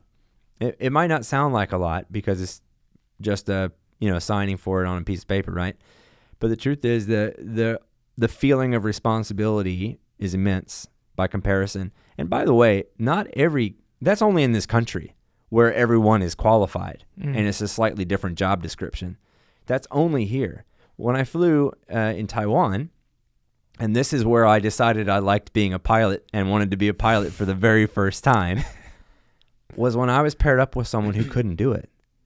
Straight up couldn't do it. Straight up couldn't do it. And if I weren't there, we would have had a real problem. In fact, we wouldn't have left the gate because the guy didn't know. The guy was very good at what he was trained to do. But they don't train them to be equals. Oh, they don't. Well, this was, let's say, no. Well, first of all, you are correct. They don't train them to be equals. Different culture. They train them to stay inside the book unless the captain tells you get out. And then there's a big report about it. Oh. Because they're not qualified to make decisions. Aeronautical decision making is not something you can acquire in 200 hours. The ability to fly a transport category jet is something you can get in 200 hours of flight time and a whole lot of ground school and a whole lot of training. You can do it. It's done all the time. You can fly a 737 on 200 hours. Will you make good decisions? Apparently not. And that is what the captain does. The captain makes the decisions. He is the decider. He's the decision maker. He's the pacemaker. And this is more important than a couple of one-liners. A really good example is this. Someone in the airplane has a medical emergency. Let's say it's the captain. And now the first officer's flying around. What's the first officer going to do? What the manual tells him to do? The manual tells him to go to the nearest suitable airport and land. Okay, well, that seems pretty obvious so far. We're not really into captain territory in terms of decision making, right? So what happens now? You've just taken off. So you load it up with fuel. You're going to be overweight if you try and land somewhere. You're going to be overweight by 50 tons maybe. That's a problem. Man, couldn't the captain wait to not feel good? Until he was maybe over Anchorage or something. Possibly Seoul, Tokyo, I don't know. Somewhere. Just make it easier for us. So I'm in the simulator in Taiwan, and this guy, who's pretty sharp that I was flying with for his check ride, and I was his seat support in the simulator. The idea was, and the instructor came over the one direction mic, whispered in my ear, and said, just before you reach the final approach segment, I want you to become non-responsive. Ooh. And don't make a big deal of it. Just don't answer. Good. All right. And he said, give me like a tap on your own shoulder. Move your seatbelt if you heard me. So I moved my seatbelt. And I smiled a little bit because I knew this was going to be good. And so I did exactly as he said. And the next radio call, I didn't respond. Before you go on, is that common with sim training? Is there a one mic where they tell the other? Yeah, definitely, because sometimes you want to cause a problem. I got you. When you're in the training environment. The instructor will use one of the guys as the problem, as opposed to failing an engine. As part of the lesson. Got it. Exactly. Okay. So you're there to overload a guy. Okay. And so we're there overloading this poor first officer who's now got a decision to make. Does he go to this airport that's right off our shoulder because now the captain's having some sort of like stroke or something? And this is final approach? This is like never mind the segment technically. Let's just say that the destination's over there. This airport's here. There's a closer airport. Here's a closer airport, a significantly closer airport, and he's going to be about 500 keys overweight if he goes to the closer one. So the first officer, sure enough, in this scenario, calls out the emergency. Oh, yep, we've got a medical emergency. And they take him to this airport, and he's like, oh, no, we're overweight. And the guy holds over the marker which is, by the way, a terrible place to hold because everyone's coming in over the marker. So he elected to go to the closest one. Yes, which was the right thing to do. And then hold to burn and then fuel. not land. Because why? He was the manual overweight. said you can't land overweight. That's dangerous. And so his decision-making was, I will not put the whole plane at jeopardy because the captain's having a problem. So before you go on, and Sure. I'm dying to hear whether or not his thinking is straight or not. Uh-huh. For me off the bat, Yeah. I don't know if I would elect to, because here's the thing. If he continued flying to the Uh-huh. destination airport Mm-hmm. and land, would that pretty much be a touchdown at the same time that he would the other place after holding? Maybe. The way it sounds to me is his thinking, I get where he's coming from. Sure. I mean, at first it sounds almost reasonable when you say it like that. Right, because it's the whole plane versus one captain. Sure. So when you say it like that, it's reasonable. Okay. But that's not reality. Reality is 500 keys. It's nothing. I mean, we have 500 keys of like rust that we're not accounting for. Got it. We have dust on the pallets that didn't get weighed, or like it rained a little, so we have 500 keys of water or something. We have 500 kilograms on an airplane that weighs 1,000,000 pounds when it takes off, which can, by the way, perform a rejected takeoff on the runway, which is a lot like a landing. Right. Can land 500 keys over. So you're saying this is one of those areas where unless you are not the captain, but one with the airplane like a captain should be, you won't really be able to think outside the box. You have to be permitted to think outside the box, and the captain is permitted to think outside the box. Ooh, so it's a permission problem. In that culture, yes, it's a permission problem. I But it's don't have also a permission. confidence problem. And you're not going to say at that company particularly, in that culture particularly, you will not say, I went off script because I thought it was the right thing to do. If you go off script and save the day, you might be all right. But if you go off script and you didn't save the day, heaven done. help you, because you are so fired. You're done. You might even go to jail, but you're definitely fired. Yeah, you'll be written up. You'll never upgrade. You might have done the right thing, but if it didn't go the right way for you, boy, are you in trouble. Do you think that's safe, Well, it definitely hasn't been safe for them. that culture? I mean, the combination of problems they have, that might be the approach that they need to take in their combination of problems. But that doesn't make it safe or unsafe per se. They approach aviation a different way, which is the first officer is there to be essentially your robot assistant, admin, and maybe in the event of emergency, which fits inside of a box or a program that they understand, that they will succeed in performing or executing the way they need. But anything other than that, you really need a captain over there. You really need a guy, or you need a person who can properly assess the situation and say, okay, the script is written, but not exactly for this scenario. Sometimes the book, you can't write every scenario into a book. You can't. Right. Or they would have. I mean, and if you could, they wouldn't have been adjusting it every week, because technology evolves, airspace evolves, people change, cultures change, airplanes are new. So you always have to rewrite the book. Every day you're trying to get better. Every day you're trying to readjust. If the thing were gospel, if it were perfect, we wouldn't have to change it every week. So you have to take what it says with a grain of salt. We always love to say, don't fly the manual into the mountain. Because there'll be a scenario that says, if this happens, turn off the course 45 degrees and descend or climb. If you can't climb, then you descend. And you do that, but you're over the Himalayas or something like that, and all of a sudden you've got some sort of mountain wave. The book says, fly this way. Do you really? I mean, And that's use what your judgment. And that's really what you're hired for. You're hired to think outside the box. That's what a captain does. And in the United States, because everyone's a capable pilot and can show some decision-making, probably, that is what the higher, like your Uniteds and your Deltas, your legacy carriers that pay the best, by the way, that's what they're hiring for, because everyone's kind of cut their teeth at their regional or, some private or smaller operation where the stakes and the paycheck were much lower. And so, it's kind of a natural progression of things, but you've filtered out the people who can't fly in theory. By the time you get to anything with the word Boeing on it or Airbus or something, you've generally filtered them out. Filtered that out.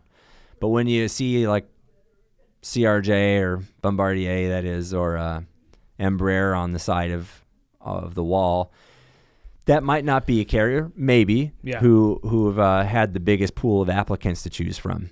Huh. And that, I mean, look, that's not because of the aircraft they're flying. The Embraer is a better piece of technology than the 747. Isn't that crazy? I can't believe I'm saying it like in a public way, but I enjoyed flying the Embraer as a piece of equipment. The 175. In some ways, the 175. In some ways, it is superior than a 747. Unbelievable for me to say that, right? But but the fact of the matter is, it just is. And so it's not the airplane you're flying. Like as a passenger, you shouldn't worry what airplane you're on. But it just so happens that the interview at, say, a regional carrier will have to be that soft skill stuff, but Right. also the technical stuff, because you haven't filtered out those guys or those pilots who are just kind of along for the ride yet.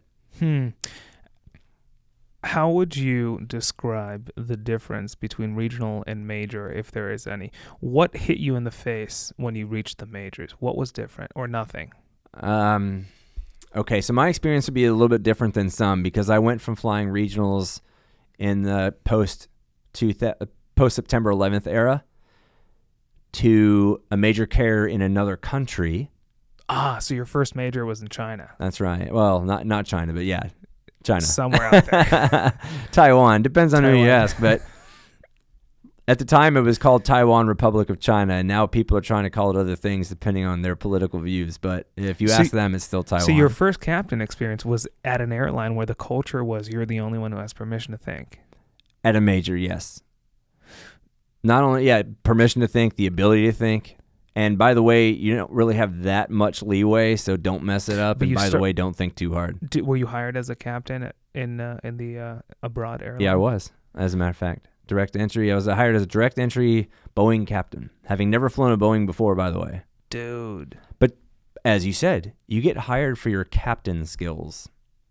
Right, and you were a captain here at a regional. If you're going to get hired to be a captain. Here, you get hired to be a first officer. You generally get hired at your first officer skills and develop the skills on the job to become a captain. When you came back to the States and got on with the other airlines, you went from captain to FO to the right seat. I did. It was a little bit painful. It was painful, so I'm assuming it was a tough adjustment. It was. It was and it wasn't. It mostly was because it is not nice to be a guest where you were once the master, but if you take your ego out of it, you can pick up some extra skills. And so I used the opportunity the best I could to pick up those extra skills. There are some things you lose as a captain, and they're technical generally, because you're not the technical guy, you're the decision guy. Right. So that's where you're the sharpest. And so if I had a chance to go back and fly on the right, or fly the first officer side of things, I bring a lot to the table, especially to a place where the captains could use some experience. And not for nothing, I came back here and it was like a cakewalk, absolute cakewalk, because it was trial by fire in Taiwan. I'll tell you that much. Wow. So that made you a better pilot in many ways. Absolutely, without a doubt. And I mean, if I were going to quantify it with a grade, when I left SkyWest, I was pretty good at being a SkyWest pilot, and I thought I was like A grade pilot, maybe, because I'm a pilot. And when I thought I was the best because I'm a pilot. Exactly. How true is it, though, isn't it? So I thought I was the best, at least good enough to be among the best. The only reason I thought I was good was because I was a pilot. If I were any other profession, I wouldn't think I was. Probably thought I was pretty average. But since I was a pretty average SkyWest captain, I think I'm basically 2 steps down from His Highness. And I thought, well, I'm pretty good at this. And I got hired based on my presentation to that airline in Taiwan. All right. They were happy to have me. In fact, they called me up and said, we'd love to have you, which was not something I was expecting, because I didn't think I had the experience they required. I'd never flown abroad. It was a I'd never flown a 737. Boeing. Right. Yeah, and 737 is a complicated dinosaur compared to an E-175, which is essentially fully automated when you want it to be. It was a step down in tech, like 7 steps down in technology. It was way down there. Wow. So it required a lot more attention, and different kinds of attention, and different kinds of situational awareness. And with a first officer who had 200 hours, I was like, are you kidding me over here? Legit. They put you with a 200-hour. Yeah. Dude. Yeah. First-year guys have, anywhere between 190 hours plus maybe 50, 100 hours in the sim. So when you flight train in a typical flight training area here in the States, and you hear these Chinese international students on the radio, After they get their commercial multi, They join you in the 737. or 747 or a 777 or an A330. Whoa. Or an A320, whatever they have. What's the upgrade? Unless they didn't do well, and then they get the like Mandarin Airlines instead of China Airlines, and they fly like a 170 or fly a Q400 or something. What's the average upgrade time there? 7 years maybe. Okay, so at least you have 7 years of airplane time before now you're the one who has permission to make decisions. Yeah, they need a certain number of landings. They need a certain number of hours. They need a certain number of like a lot of things. But it's not. It sounds like a reasonable system on paper, but actually it's terrible because they're only allowed. Not only are they not allowed to make decisions or even participate, they don't participate, which means they can't really grow the skill. So they go from kind of watching the skill on the side. Do they land? Sometimes. So it's not 1-1 like here in the States? Nope. So it's the captain's decision to be nice and say, hey, you could land. In fact, they don't see it that way. They see it as if the captain believes that the first officer can do it and it is wise, then he will give the first officer a landing, an attempt at a landing. Whoa. Yeah. It's generally presumed that the first officer can't do it. Whatever the thing is, the first officer can't do it. Dude, that sucks. So if you're feeling like it, not like a nice guy, because it's not necessarily a nice guy thing to let the guy land. Right. It's everything you know about interaction between two people, or just ball it up and throw it in the bin. Because our culture is very different. Western culture and Eastern culture are very different. Here's a perfect example. Tell me. I'm going to name 3 things, and you're going to say what's alike, okay? Monkey, bear, banana. What do you mean name what's it like? Take two of those things and make them a pair for me. Oh, monkey and banana. Monkey and banana. All right. Now, how about glove, scarf, hand? Glove in hand. Okay. Easy. That's Western culture. Uh-huh. Your hand uses the glove. Right. Okay. The monkey eats banana. Everybody I ask in Taiwan the same question is going to say the opposite. No. They're going to say monkey and bear. They're going to say glove and scarf. So it's just completely different culture. It's categorical thinking as opposed to the individualistic thinking. Wow. It's just a very different thing, and they're not dumb or something, and we're not dumb. I mean, we're dumb and they're dumb, but that has nothing to do with whether we think categorically or individualistically, right? Collectively versus individualistically.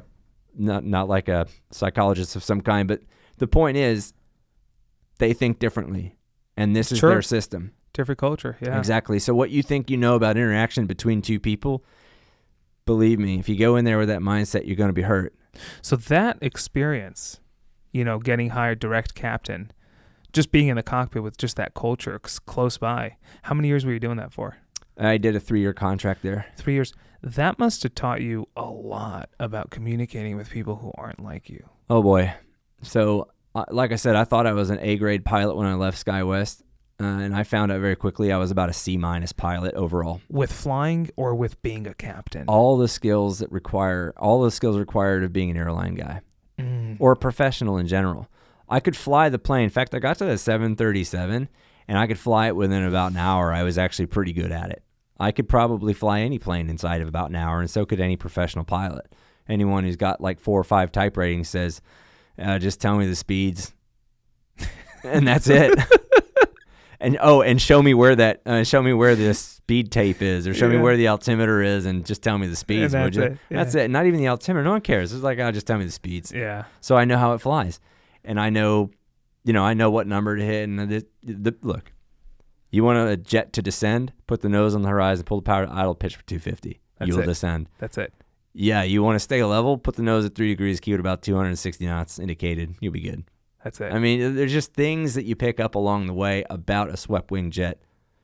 And depending on the sweep, you're like, oh, this airplane swept back more. It's going to need more of this or this kind of thing during approach. You figure it out. The technical things.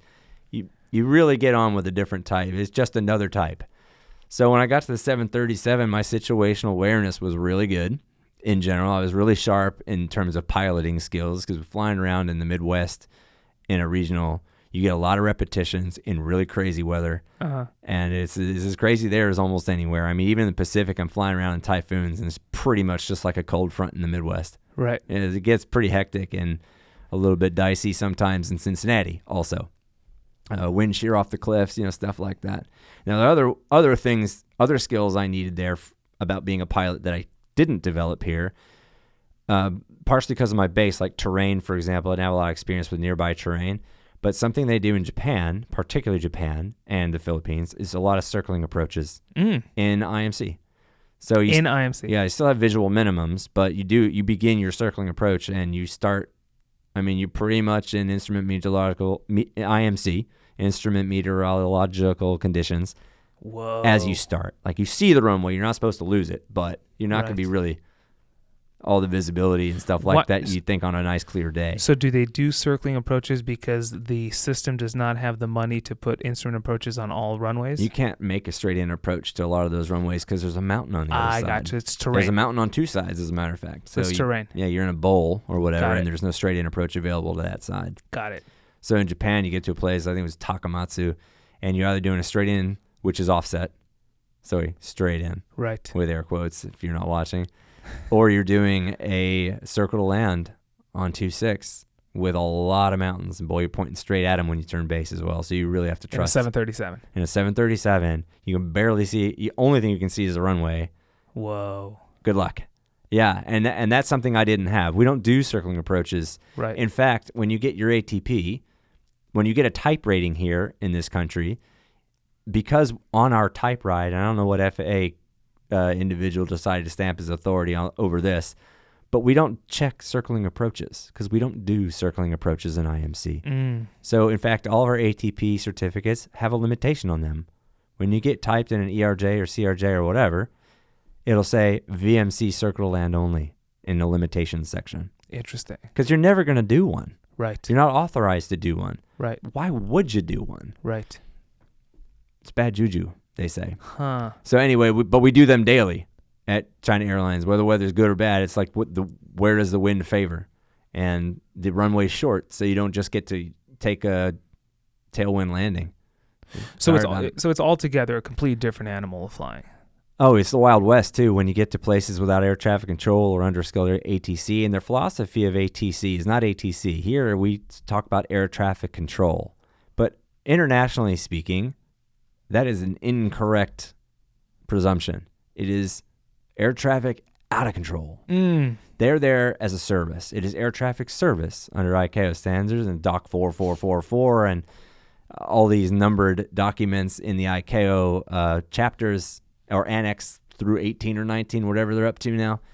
They all refer to air traffic service because they don't all perform the same services. Right. Separation, sometimes. Sometimes it's just a relay. Be flying around the Philippines and you have Manila control when you're over the island. That's a radar service. Right. But you also have Manila radio who are relaying your requests. So are you saying that air traffic control service, if the only place you've ever flown is America, it's one of those you don't know how good you have it? You'd have any idea. In fact, if you're based at O'Hare or Atlanta, I'm telling you what, you think it's busy or hectic in there, but they're holding your hand the whole way in. They have their eye on you. They know exactly what they're doing. Within a second of your position. Huh. They are so switched on. But you'd be out there in like whatever Jiao, not necessarily Guangzhou or Hangzhou or something like this, or Nanjing or Ningbo, like any of these cities that you basically Ladies and gentlemen, welcome to Nanjing. That's your captain speaking. It's Nanjing. Yeah. 各位旅客，这是你们的机长广播。Now you sound like the flight attendant. Right? Oh, they trained good. me. What can I say? For my cockpit announcements in Mandarin. But you don't know. You also don't. Look, if you tell air traffic service that you want to turn base, they approve you because they assume you can do it. Yeah. Otherwise, you would not have asked. Dude. So if you kind of drop below the MSA and you're below the minimum vectoring altitude, but you made a request, they might clear you for it. They might because you asked. And when they issue a clearance, it is a traffic clearance, like no observed traffic. Whoa. So your clearance is a base leg, and you requested it, so you're approved as requested because you are clear of traffic. But that doesn't mean you're not going to hit the mountain or overshoot or do something really stupid. You could be doing 250 knots trying to turn base leg, and guess what? You're going to overshoot but they think you got it because you asked and you're the pilot in command. Right. So why wouldn't they? They're a service. They're here to provide that service for you. Is the relationship between pilots and flight attendants any different here or there? Oh, yes. How? First of all, the captain in Asia is several grades above any authority there is. He's straight up God. Essentially. You might as well be because they're atheists, so you might as well be God. So I mean, they're not all, of course. There's all kinds of religions out there, but generally speaking, yeah, you could say the captain is God. It's like Mike Ditka or the captain. Who wins? So he's like I see where you're getting at. The captain is it. The captain is it, and That's everyone else seniority based. So you would think that the pilots have say over some things, whether the pilot, whichever pilot is saying something, but it won't be true. It'll be the captain, and then the senior most flight attendant, who's the purser, who's probably been there the longest, who's the oldest, because age before. The rules in Asia, as I know them, or at least in Taiwan where I was living and at the airline where I was working, the rules are as follows. The oldest guy in the room is right. That is number one. Number two, save face. Number three. What's save face? Number three is everything else. Please reference rules 1 and 2. So rule number 1, the oldest guy in the room is right. That is pretty self-explanatory, right? All right. So rule number 2, save face. Let's go to a situation, a non-aviation situation. I'm at a 16-lane interchange of regular city streets in Taipei. Red lights, and some guy just goes. Everyone cross traffic is going, but this guy perpendicular just shoots out. People are slamming the horns, slamming the brakes. This car's gonna get crushed. And I'm like, this guy surely saw, but he went anyway. Why? Well, he's the oldest guy in the room. And when everyone saw that he was old, when they got up to him, that's when they slammed the brakes. Not when they're about to hit the car, when they saw that he was the old guy. So then, because they were wrong, because they were honking the horn at the old guy, they would just start to wave. Instead of giving him the finger like they were gonna, he's the old guy, so now they're gonna wave. Oh, hi, I was just saying hi. So that's the culture. That's saving face. Yeah. That's letting everyone not be embarrassed, which is actually kind of a good thing, but maybe not the best priority in aviation. Not the safest thing. Not the safest of priorities. It's maybe a great thing. And we have a lot to learn from respecting our elders, in terms of Eastern culture. They don't do everything wrong. And I hope I didn't give anyone the impression that I believe that. They do a lot of things really right. It's just different. It's one of the in fact, in terms of safety in general, like in terms of public safety, Asia is where it's at. I mean, if you want to walk down the street in the middle of the night wearing your headphones in Venice, good luck to you. But if you do it anywhere in Asia, no matter how big the city, you know what? Good on you. And if you drop your keys, someone will, instead of following you back to your house and opening them, pick it up. You'll pick it up and give them to you. Your wallet, your phone, whatever. Yeah. It's a safe place out there. But in terms of aviation, it's probably not the right priority list because that's ego, isn't it? And ego is there's just no room in the cockpit for an ego. Not most of the time, anyway. Boeing cockpits are too small to fit an ego, especially the 737. The only thing that can fit in there is an ego. That's why they make the cockpit small compared to the Airbus, so the pilot has to leave the ego outside. What is it, Asian culture or Eastern culture? Eastern culture. Where you draw the line, I'm not entirely sure because the East for some people starts in, say, Persia or like Baghdad or something, but you never know when someone says Eastern, they're basically referring to non-European. Baghdad. Or I should say, when they say Western, they're referring to European and and North Americas. Yeah. And then everything else that is not Western culture. Just a different animal. And to be able to fly in that gives you a whole new perspective. Yeah, I'll tell you, it was trial by fire, as it were. I mean, that's how the metaphor goes, sink or swim. But yeah. I'll tell you what, I felt like I'd climbed Everest when I had my first hour off of IOE.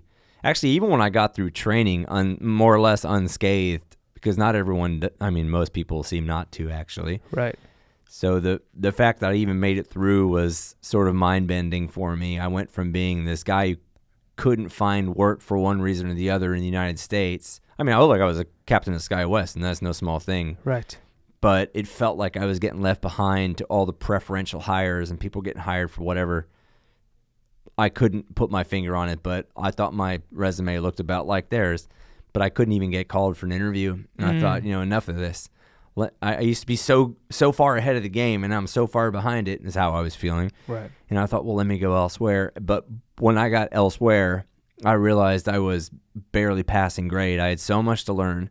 I didn't even really know what ICAO was. I mean, I knew that. I just thought it was like the European version of the FAA, but there couldn't be something further away from the truth, because every country has its own airman information publication, which in the United States comes across as the FAR AIM, but every country's got one, and it's in something very complicated. And let's talk about, we talked about this off air. So talk to that a little bit, where ICAO fits in, because like you said, every country has its own thing, and Sure. as a pilot, like what are you expected to know or not know? There is no legitimate world police, period. So international law is something of a misnomer in some ways. There's no enforcing body. There are just agreements between countries and governing bodies. There's no cop car police up there. No, that's right. So the way it's generally organized, and this is why when you read the regulations here in the United States, they say no person shall take off or shall operate a U.S. civil registered aircraft, because that's really where they can take jurisdiction. Everything else is like, well, look, you're flying a Chinese plane. Ooh, that's interesting. You can kind of do what you want. So, for example, we in the United States, say two 777s in San Francisco. One of them is going to a destination in the United States, and one of them is not. One of them is registered, let's say, to a Chinese carrier, and one of them is registered to an American carrier. One may take off and one may not, depending on the destination weather. So if it's the American aircraft, they may not operate an aircraft to a destination whose weather is forecast to be below minimums at the time, at the ETA or whatever. Can't do it. It's against the law. Should be, right? What are you going to go to somewhere and blah, blah, blah. Right. There, you can. You may absolutely dispatch an aircraft. So they might, in fact, you can send them both to the same place, but the U.S. aircraft may not be allowed to take off because at the time of your destination is forecast to be below minimums. Whereas the China registered plane has no such restriction. Go ahead. Actually affects your operation, but it's not like the police are going to come out and say you can't take off from San Francisco, head west, be over the ocean. What are they going to do? Right. It's like, you want to go? Go ahead. Right. That's not our business. It's only our business if you are registered in the United States. We have responsibility, therefore we also have authority. But if Interesting. if you were going to remove the responsibility from the United States, i.e. not registering the airplane here, and the passengers are yours or whatever, then Godspeed, my friend. Incredible. Yeah, so the laws are different everywhere, and you have to be familiar with them. And so that's where ICAO comes in. It's a great gargantuan standard list. So there's like thousands of pages, and they list everything. I mean, it's like the biggest FAR AIM in the whole world. So ICAO has its own book. Más o menos. It's not exactly its own book. It's like its own volume of publications, or volumes of publications, having to do with air traffic service, having to do with flight rules, having to do with all of these things. Noise abatement. I mean, everything is covered. Everything they can think of is covered, and when they thought of something new, it gets covered. And air traffic management, air traffic services, flight operations and flight rules and things like this, airspace. All of these, technology has like 19 different implications. I mean, there's just loads of them. And the very point is that you can't know them all. You kind of have to know the ICAO standard. If you're flying in Europe, a European registered aircraft, you have to know the EASA stuff, EASA, the European Authority. And you have to know their base stuff. If you fly in the U.S., you have to U.S. based stuff. If you fly in Asia, if you fly in Japan, you spend 9 months in ground school no matter if you've got 10 shuttle landings. It doesn't matter. You spend 9 months in Japan ground school so that you can fly the Japan way by the Japan rules. The JL license is a maddening process, apparently, for those who've been through it. I haven't. It's been one of the reasons I hadn't applied to Japanese carriers. Whoa. Yeah, but that ticket is hard to come by. Not that you don't get paid and enjoy your life while you're doing it, but it is from scratch. All the written exams, you take your ATP all over again, you're nobody. Whoa. So if you show up to JAL. Yeah, it's called the JCAB license, and I was referring to Japan Airlines and their implementation and their type rating authority to conduct that training. Wow. Mm-hmm. I did not know that. Best case scenario is 9 months.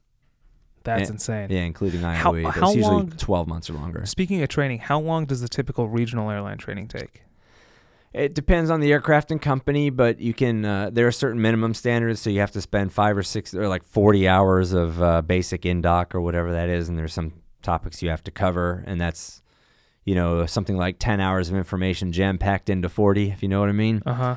So that could be somewhat of an intense week or somewhat not of an intense week, depending on if you've been through basic in-doc before and you kind of know the ropes and what's important to hear and what's not, or everything's important. How many to hear, months?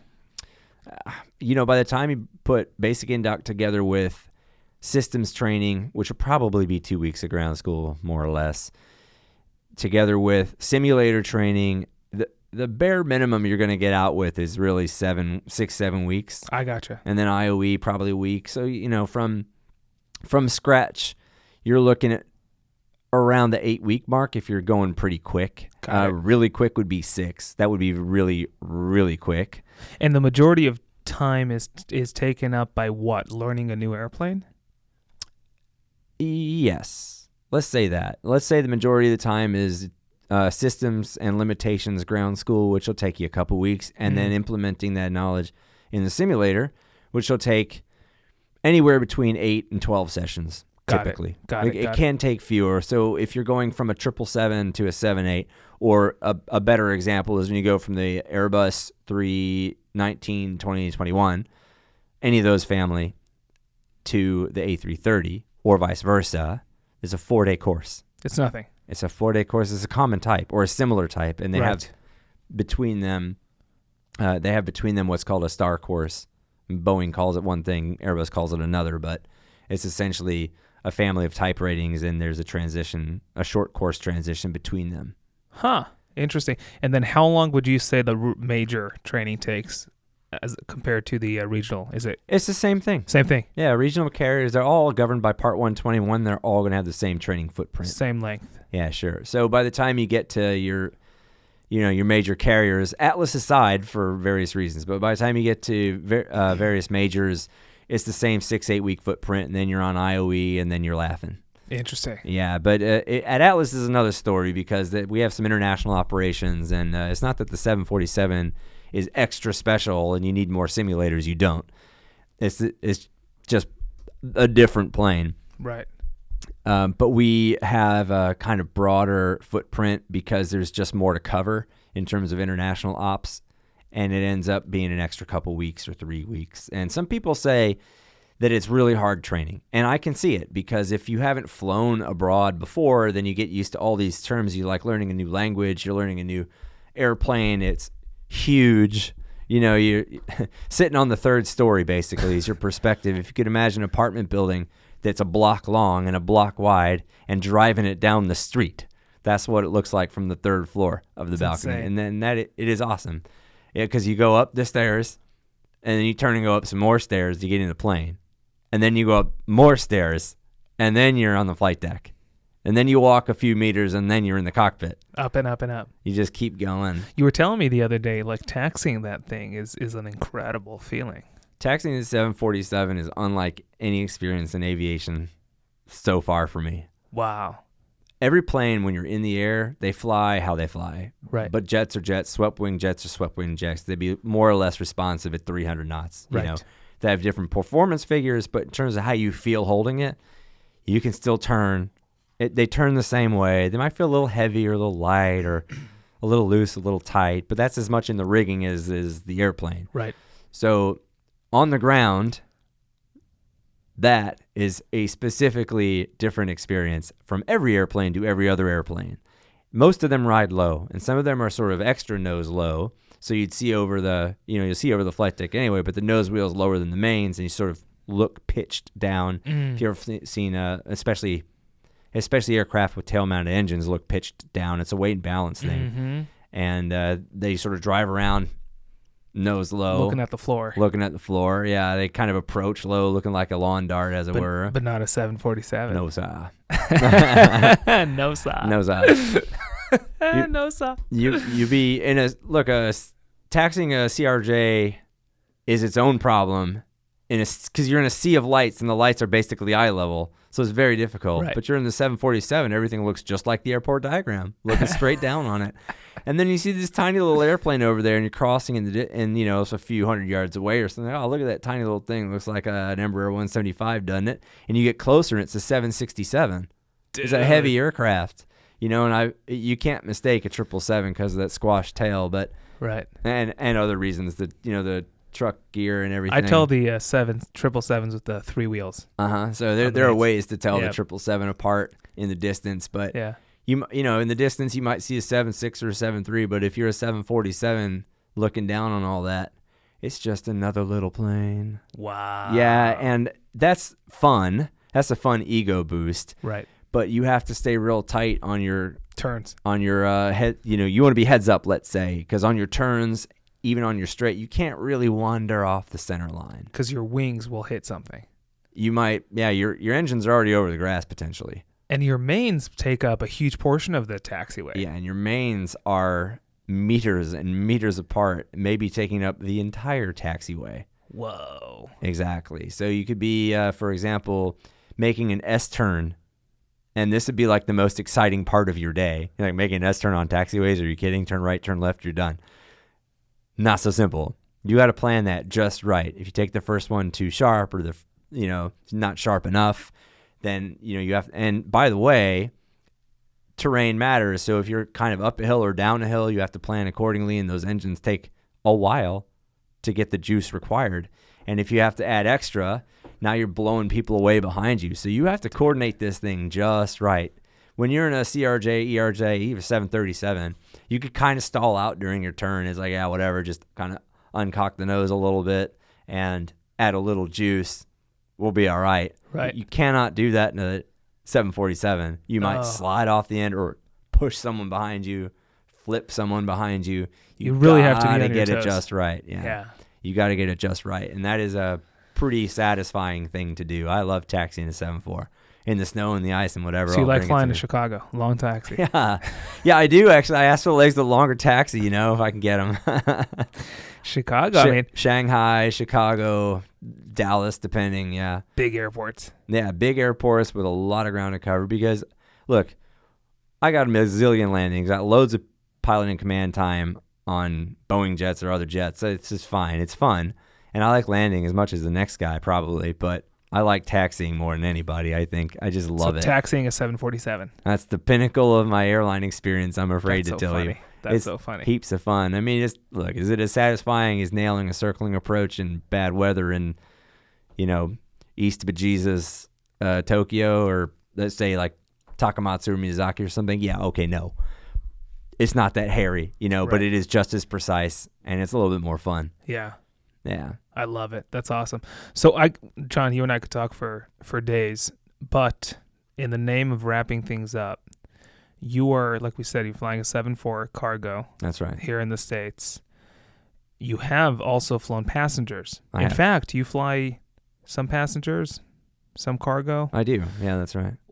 From a pilot standpoint, what would you say is the biggest difference between flying passengers or flying cargo, or is it the exact same from the cockpit? Operationally, from the flight deck is very similar. Same thing. Very similar. The only difference is with passengers, you probably always end up leaving more on time. Not necessarily.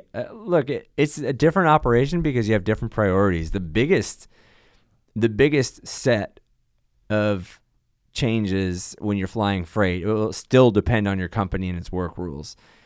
Fellas at FedEx don't leave late ever, period. We don't even have a schedule. Why do FedEx not leave late? Because someone paid to get that package there tomorrow, don't you see? And they don't want to give someone their money back after flying a 10,000-mile trip. So they are under time pressures that Atlas don't have. We have to get something there by Tuesday. And that's kind of it. Got it. Sometimes we're under time pressure. Most of the time we're not. We do a lot of military contracts. Maybe we have the NFL or something. We're taking the Baltimore Ravens somewhere.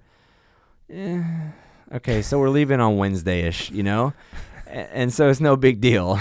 We can get wherever we get. Every part of your schedule has an apostrophe and an S. The whole thing's exactly. Everything's ish. There's an asterisk on every time. Ish. On every destination. It's like same day service to some places. That's what we do, and which is exciting because you might end up in a 5-star hotel in Frankfurt for a week. So you like the not knowing. It has its ups and its downs. Right. Forgive the pun, but yeah, sometimes it's great. Sometimes it's not. Sometimes you're looking forward to a trip, and it doesn't happen. Sometimes you're not looking forward to a trip, and you end up in Honolulu for 7 days instead, and you think, wow, I've got to thank someone for this. Right. So the job itself is really cool. The mission's cool.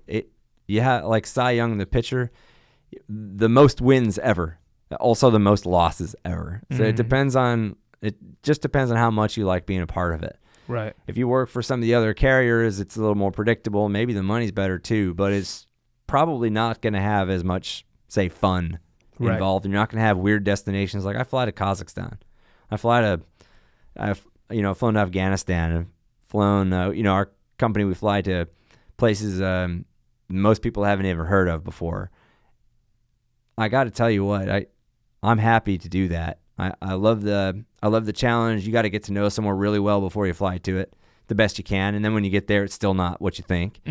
And you have to sort of act on your feet, and that requires you to be pretty sound and solid on the other stuff that happened first. Otherwise, your hands are too full, especially at 700 miles an hour, whatever it happens to be on your arrival. With the tailwind. That's it. So you got to be ahead of the game, and it's a great operation to be a part of, and I'm really glad to do it. Love it. Dude, that's awesome. John, you and I could sit and chat for days. You have to come back on. I will. Hopefully next time we'll talk about some of the other stuff we do, not just aviation. Yeah, we'll talk about anything because you do a bunch of different stuff. You see, we didn't even scratch the surface on the other stuff. No, we didn't. In fact, I'm not even doing a lot of aviation right now, and I'm focusing on my other things. I've got the dental practices in Ecuador, the IT company working in Chile. Yeah, property companies, and trying to expand. Consolidate and or expand depending on your point of view, but yeah, we're just working a lot of angles the best we can because I don't like sitting still, and part of the reason I didn't like being a pilot is because I didn't like sitting still, and I guess that's probably when I first started loving it. Finally, to answer your question, is when I started. Things come back around. I started feeling that satisfaction of completing a job that wasn't going to get completed without me. It was really my own thing. It was really leading the reins, have all the responsibility, but also all the authority. And so that was an awesome feeling. It took that culture to get John to appreciate being a pilot. And not just what I had in the past, but what I had in my hands. It took being out of my comfort zone. It took being in a totally opposite culture, one that I really struggled to be a part of, or struggled even to want to be a part of or work with. Right. And let's say the whole thing was a struggle, for lack of a more complete description. Sure, it would. It would be for any. It's a different world. It's a different world. New plane, new environment, new rules, new culture. Nothing about that appeals to me. Yeah, well, everything about that appealed to me.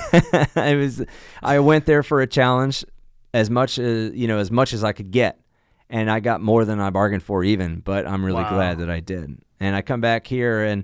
For one reason or another, and we'll talk all about how I ended up back in the United States and flying at Atlas, but I'm having a great time doing it, and I'm having a great time because of my struggles in the past. Totally. I think people get to, Atlas, and they're just having, huge struggles. It's hard. It's a big adjustment flying internationally, these big long legs, and I've had a different experience. So for me, this is a walk in the park, a very sunny one at that. I love it. Yeah, me there's too. a lot for us to talk about. I love it.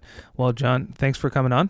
My pleasure. Awesome chatting with you. Look forward to the next time. Yeah, we'll do it again. And and I'm sure someone listening out there will take a lot of what you said. We talked about a lot of stuff and use it. Who knows? Maybe there's SkyWest captains right now going to Asia. One could imagine. If they're still doing it. It'll be back. I think everything was a little bit on the slowdown with the Rona.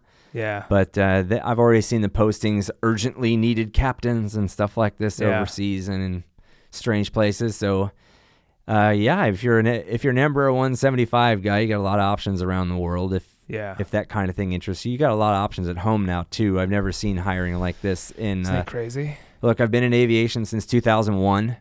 Actually, since 2000. So that's 22 years pretty much. Things were different before September 11th and around September 11th, and especially for the first 10 years after. But things now are absolutely open. I mean, gangbusters.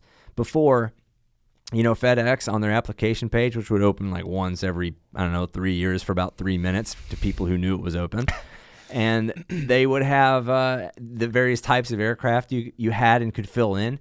And one of those was the space shuttle. Whoa. Like, how many shuttle landings did you have? I mean, you could know that about a person by their name. It'd be public reference from NASA. And they wanted this kind of information, and they still weren't hiring. Wow. No kidding. Some of my old flight students did really well. One of them was a Blue Angel. He wouldn't have gotten that. He was a Blue Angel, all right? That's not a schlub. Wait, one of your students was a Blue Angel? Yeah, one of my students went in the Navy and became a Blue Angel. Dude, we got to talk about that next time. Not just one, actually. And you know what? They did very well for themselves. I'm glad I didn't ruin their career by being a part of it because, they obviously didn't need me. But they had great careers, and that and $5 wouldn't get them an interview at any carrier in the United States in 2002. Not a chance. Following September 11th. That's right. There was just nobody hiring. Now they're reimbursing college tuition. And this is following Rona. Following the Rona. Which is insane. Yeah, well, it was way over the precipice and falling toward oblivion before. There's just a devoid, like this emptiness. There's no pilot left to be hired, it seems like. And there are about 1,000 jobs a day that need hiring. So, I mean, I exaggerate, but it seems that way because there are direct entry captain positions unheard of. Unheard of. I mean, I upgraded in my 7th year at SkyWest. Of course, 3 weeks ahead of me, a guy who started 3 weeks ahead of me at SkyWest upgraded after 11 months. Oh, so what is it? Just seniority timing? Economy. Yeah, they just stopped doing upgrades. His was the last class, then they stopped.